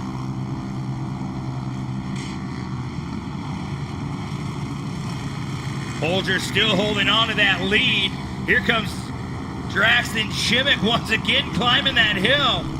Not no easy task. Very, very steep, like I was saying. It's very blind. You can't see the other side of it. Krantz is still right there as well, even though he took the longer lane through the split lane. Great drive for him right now, too. Ella Holger, that HBI number 40 ride from Lena, Wisconsin. We'll be going there in a couple weeks. Shane, beautiful facility. Don Demity was touching on it a little bit. They're ready. They're ready to rock and roll for rounds 3 and 4. Of course, Brent, here in this 170 side-by-side class, no midway caution.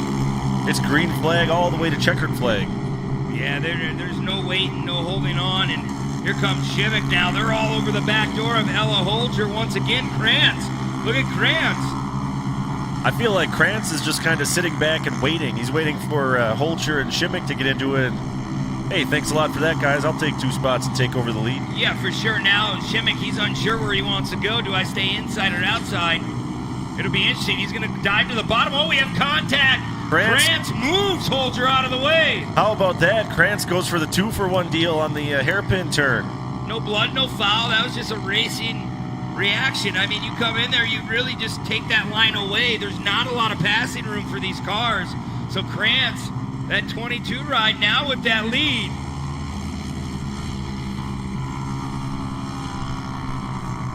Shimmick now moves into second over Ella Holger. Man, Ella, she's come a long way. She's doing a good job. Yeah, she got the worst end of that deal, though, on the 2-for-1 pass by Krantz as she fell from first to third. Now we're going to find out what she's made of. And now we'll start to see some lap traffic get involved as well as Krantz is pulled up on, I believe that's the number 13 of Abigail Bone. Yeah, Bone might play a factor here in that Bikeman number 22 ride.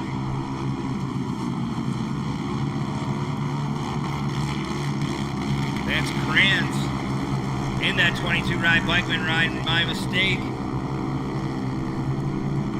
Doing what he needs to do out front, and that is the white flag. One more time around here at ERX Motor Park. Let's see if this lap traffic plays a factor. Draxton Shimmick really looking up towards the front, going, hey man, hopefully that lap traffic holds him up just a little bit so I can get another shot at this thing. We'll see how quick Krantz can get around. You really have to go quick. You can't waste any time. That's an HBI car as well. There he goes. Yeah, Krantz is having no problem making aggressive moves so far in this one. Krantz again is going to go to that right lane.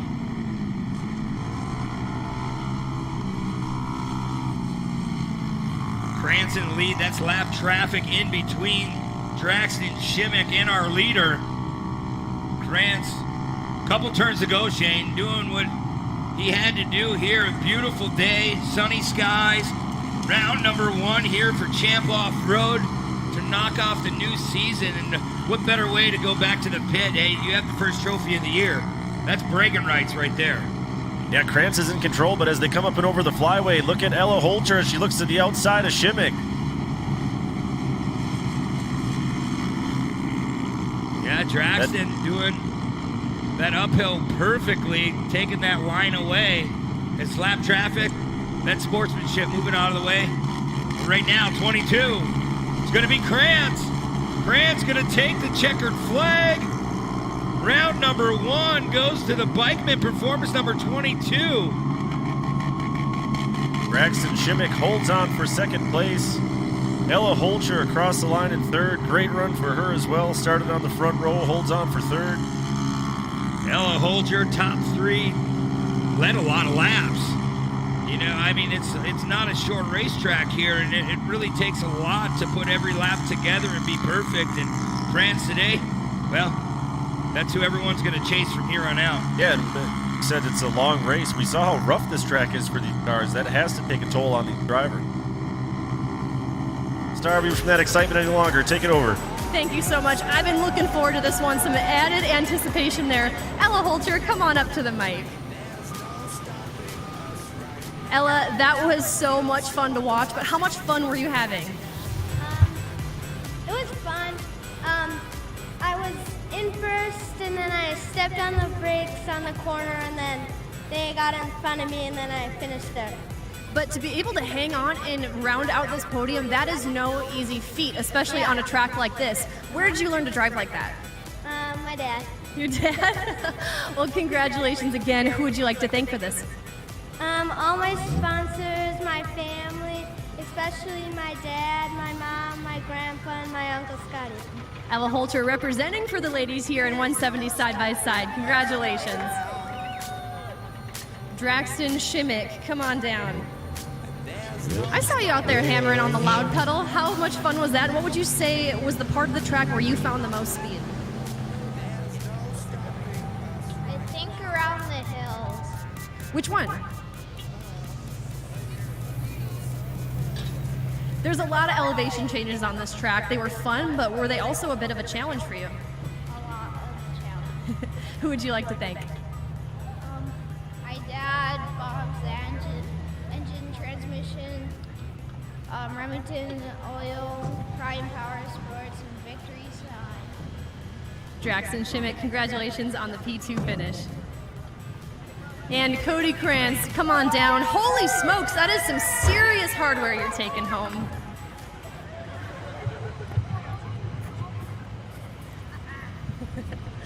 How good does this win feel? I know you had to work hard for it. Good. How good? A lot. That's what I like to hear. Which part of the track would you say was the biggest challenge for you? That big hill back there. That big hill. How did the whoop section treat you? All right, well, it looked like you came out there fairly well, obviously coming out on top. Do you want to give a shout out to anyone watching back home or around the world? What about the buggy Any friends or podiums? family tuned in? Gotcha. I'm sure you do. Well, I know you have quite the fan section down here. But who else do you want to thank? Any sponsors helping you out? Bike Man, Kicker, and Fox and FX. Congratulations on this big win. Cody Krantz, hop back up there on that top step. This is your 170 side-by-side, guys. Ryan Schwalbe, he's also from Rhinelander, Wisconsin. And in the number 13 from Kingsley, Michigan is Chris Coughlin. In row number 3, the number 66 from Seymour, Wisconsin is Chris Vanden Elzen. And alongside him in the number 9, making the long, long haul from Orlando, Florida, Michael Hester. Row number 4 is the 12 of Dave Vanden Elzen and the number 85 of Elwood Niemi Jr. And rounding out our 9-car field, the number 84 of J.D. Coran.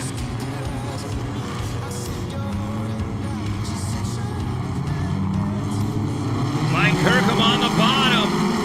Mark Steinhardt starting on the outside. Steinhardt not wasting any time. Past single buggy champion, been in the super buggy the last couple seasons, 3-4 to be exact. He really knows how to drive that car. We talk about the open wheelbase. Just look at the stance on those cars. They're very comfortable in their own cars, but man, to throw a car like that, yeah, it's open wheel, but they're really balanced. Yeah, very lightweight, a ton of suspension, extremely wide, very responsive. Do we see a little bit of smoke from Steinhardt as he comes into those Fox whoops? Yeah, you wonder maybe there's just a little overflow splashing on the back of the exhaust, or hopefully it's early. Nothing's really overheating.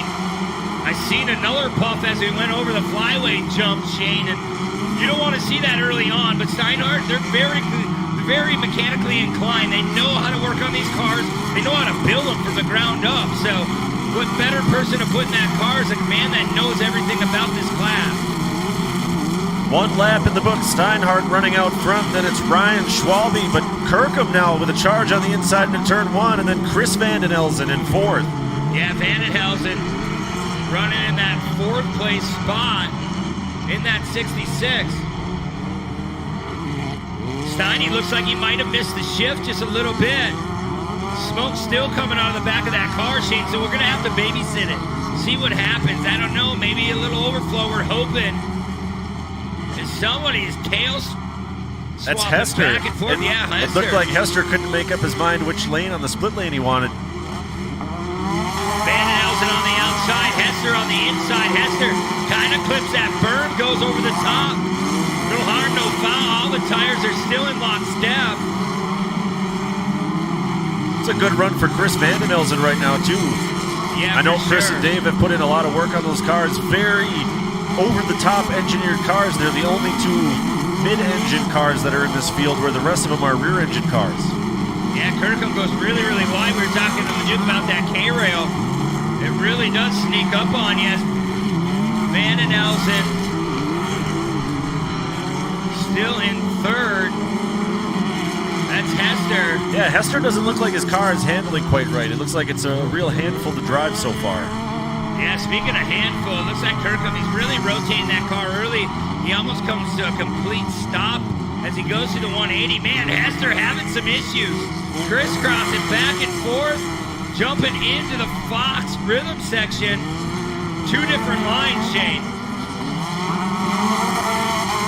Yeah, I think Hester was really feeling some pressure there from Vanden Elzen. So that's going to move Hester up into our top 3 as they come back down the hill and towards the Ziegler Catapult. Yeah, the Ziegler Catapult, look at that on board with that drone. Now we look right straight in the eyes of Hester, number 9. He's been running for quite a few years. He's always been a heavy hitter in this class. Pro Buggy seems to be up and down. We grow up to about 14, 15 cars. Now we're sitting at 9, 10 cars, which is still a healthy field for the Super Buggy class. Hester now starting to get settled in as he'll make a run on Kirkham as they head toward the 180. Kirkham slides the back end of that car way out. He made the car wider than it actually is. And oh no, here comes Vanden Elzen again. 2 little love taps from Hester to Vanden Elzen. He's like, man, it's my turn. I'll take over that spot. And Steinhardt now, he's really checked out on the field. We can't even see him in our camera. He's just bad fast this weekend. We see the little smoke. I've been trying to babysit him, but he's just been gone.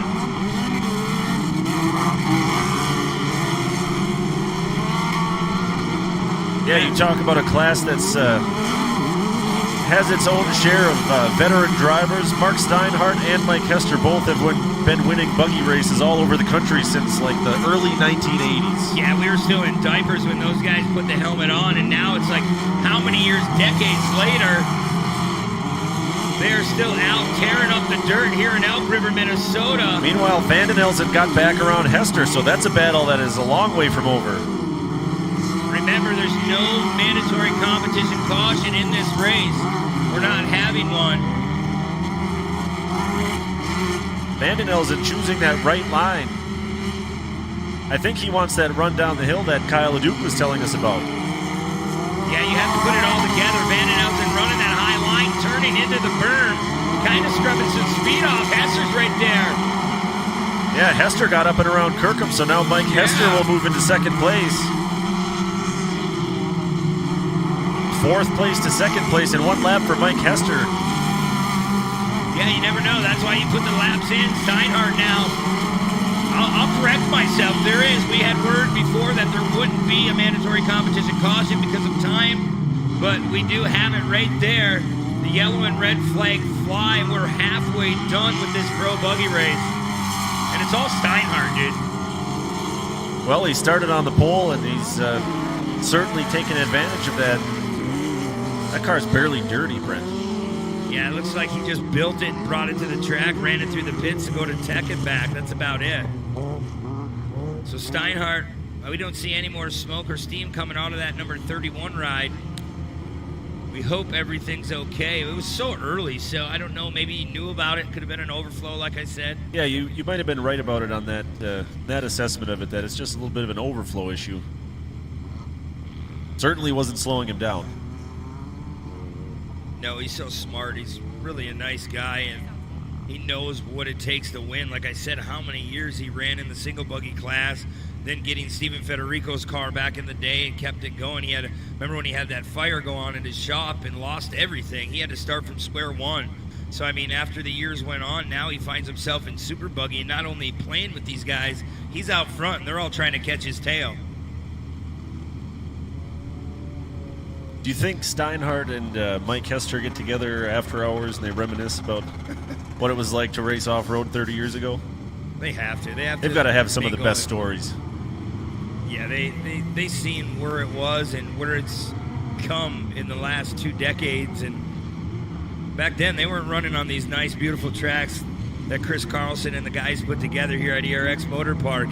They're running through the woods. They're doing everything. I'm good friends with the Vandermissens back in Bark River, and they told us some treacherous stories. Just 4-foot holes, you change your own tire, come back, you can win the race at the end of a 3-hour race. Green flag is out once again here in our Pro Buggy class.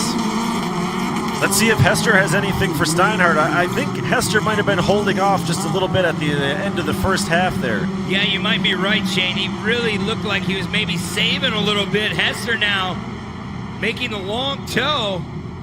Going to try to square this turn out. Plus, Hester has to see that smoke coming off Steinhardt. He does. He's been watching it throughout this race. Now it looks like he's reeled them in. Yeah, Hester. So maybe something's fading. Hester's going to shoot his shot here and go for the outside line. We talked about it. If you can square it away and carry that speed, he went over the berm a little too much right there. He got washed out into that soft soil, and it just completely killed his run. Up until that point, it looked like you might have a shot at making that pass. Yeah, and if you're Steinhardt now, you're running the lead. You're swift swapping that little chicane, that Ziegler cat turn as we look at Vandenels. And Steinhardt, though, he's just running out front, showing the smoke, showing that steam as he lands. You watch a little puff there.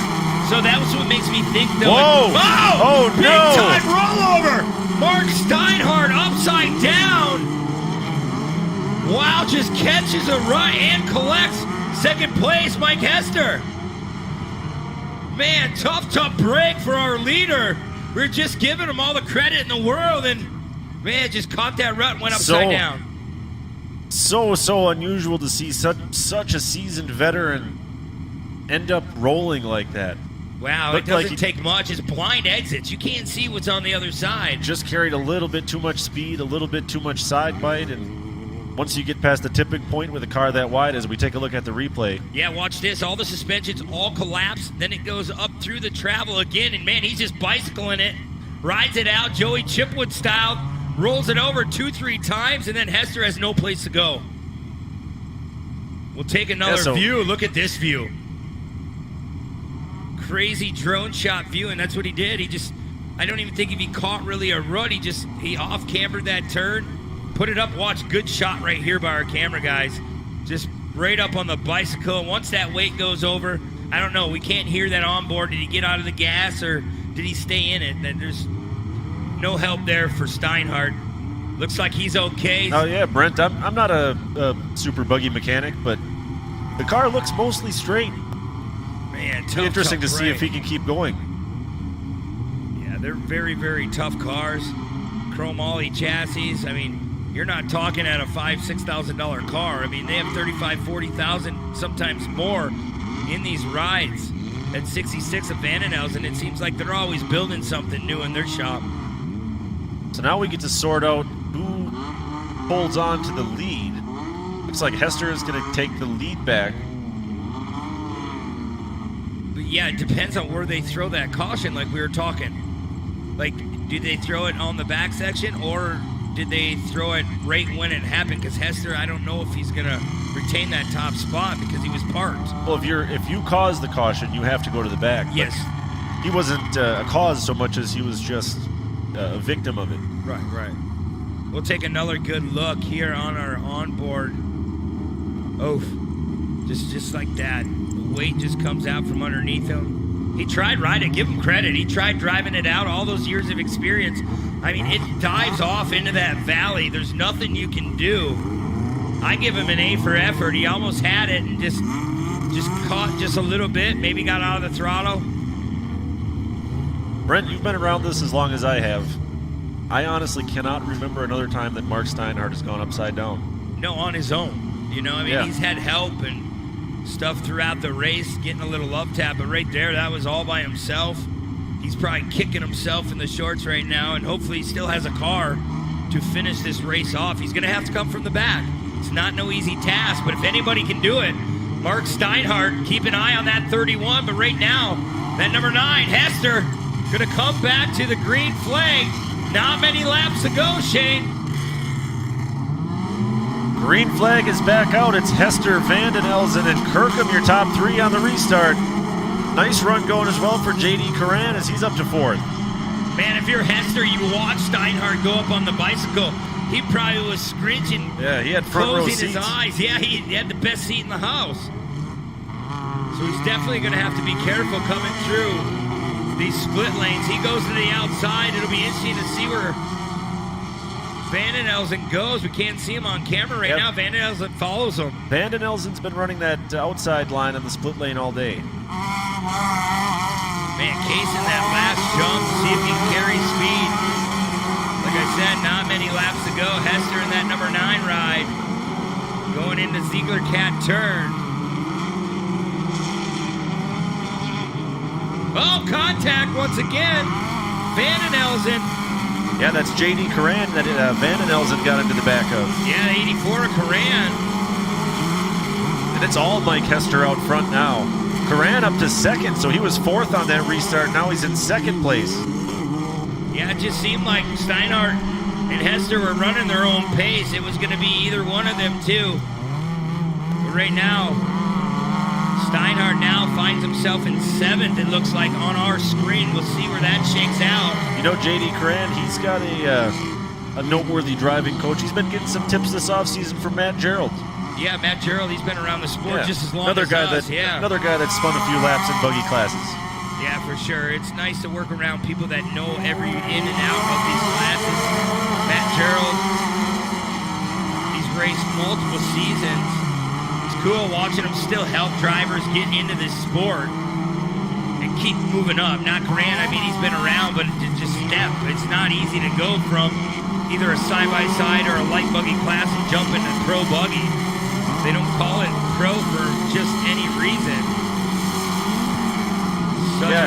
Hester is definitely squaring up this rise into turn 1 a little bit more ever since Steinhardt went up and over.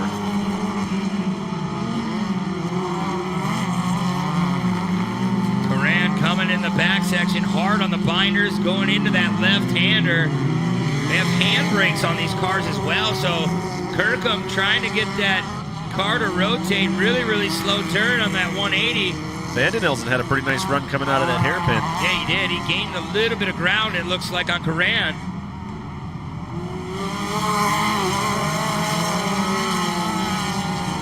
Kirkham, that 56 ride, still holding on to the 4th place spot.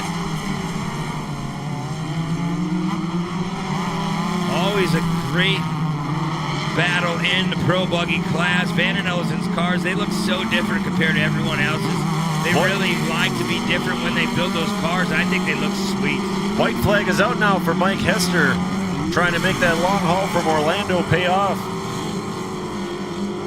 Yeah, it's a lot shorter ride home when you win a race anywhere here in the Midwest. These tracks are definitely challenging.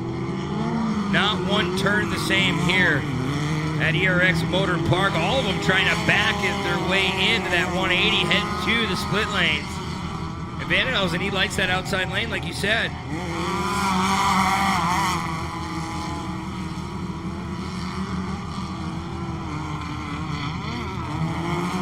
Hester already about a little over 6-second lead over the rest of the field as he continues to stretch it one last time up over the Ziegler Cat Hill.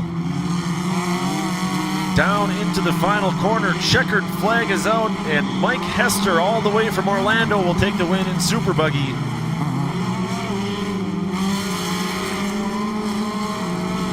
J.D. Curran will hold on for second, Vanden Elzen third.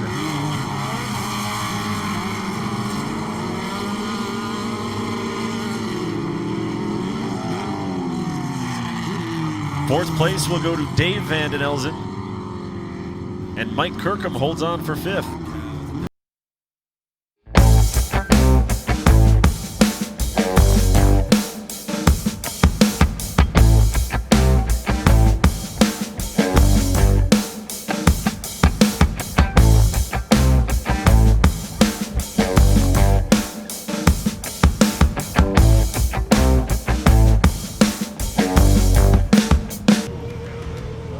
Vanden Elzen, our third place finisher. You can hop up on the mic for me.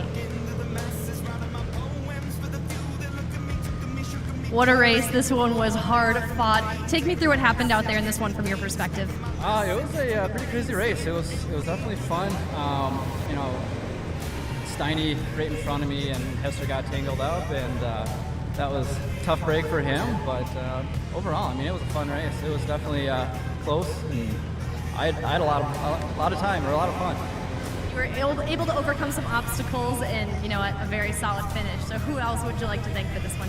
I definitely have to thank my wife and my spotter first. She'd yell at me if I didn't. My family, friends, grandma's watching, so I'm pretty excited about that. And Adrenalize Apparel, Dinosaurs Performance.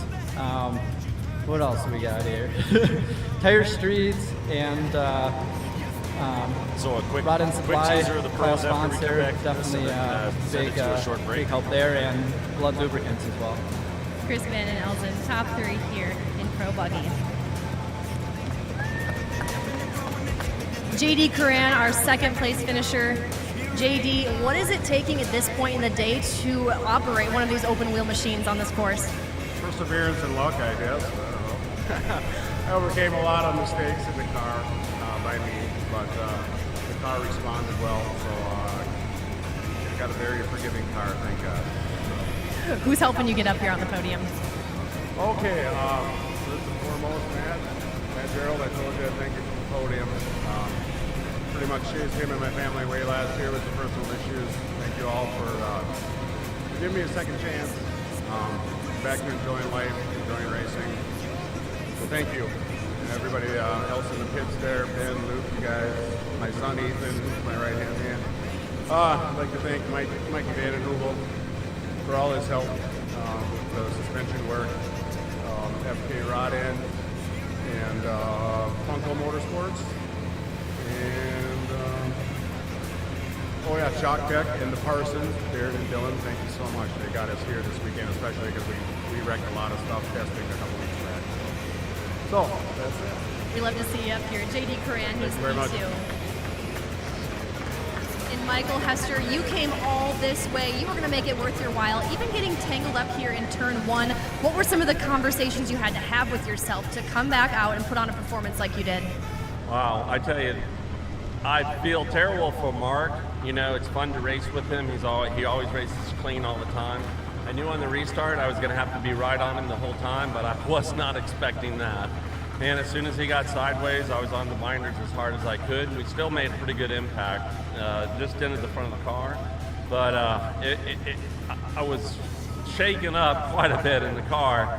But my spotter got back on there and he said, hey, focus, you got to stick with this and just go. So that's what we did. Your spotter coming into big play there, and that is awesome. It all worked out for you. We're glad to see you turn that around. Who would you like to thank? First, I'd like to thank Rod and Supply for sponsoring the Pro Buggy class. We really appreciate that. It always helps a lot.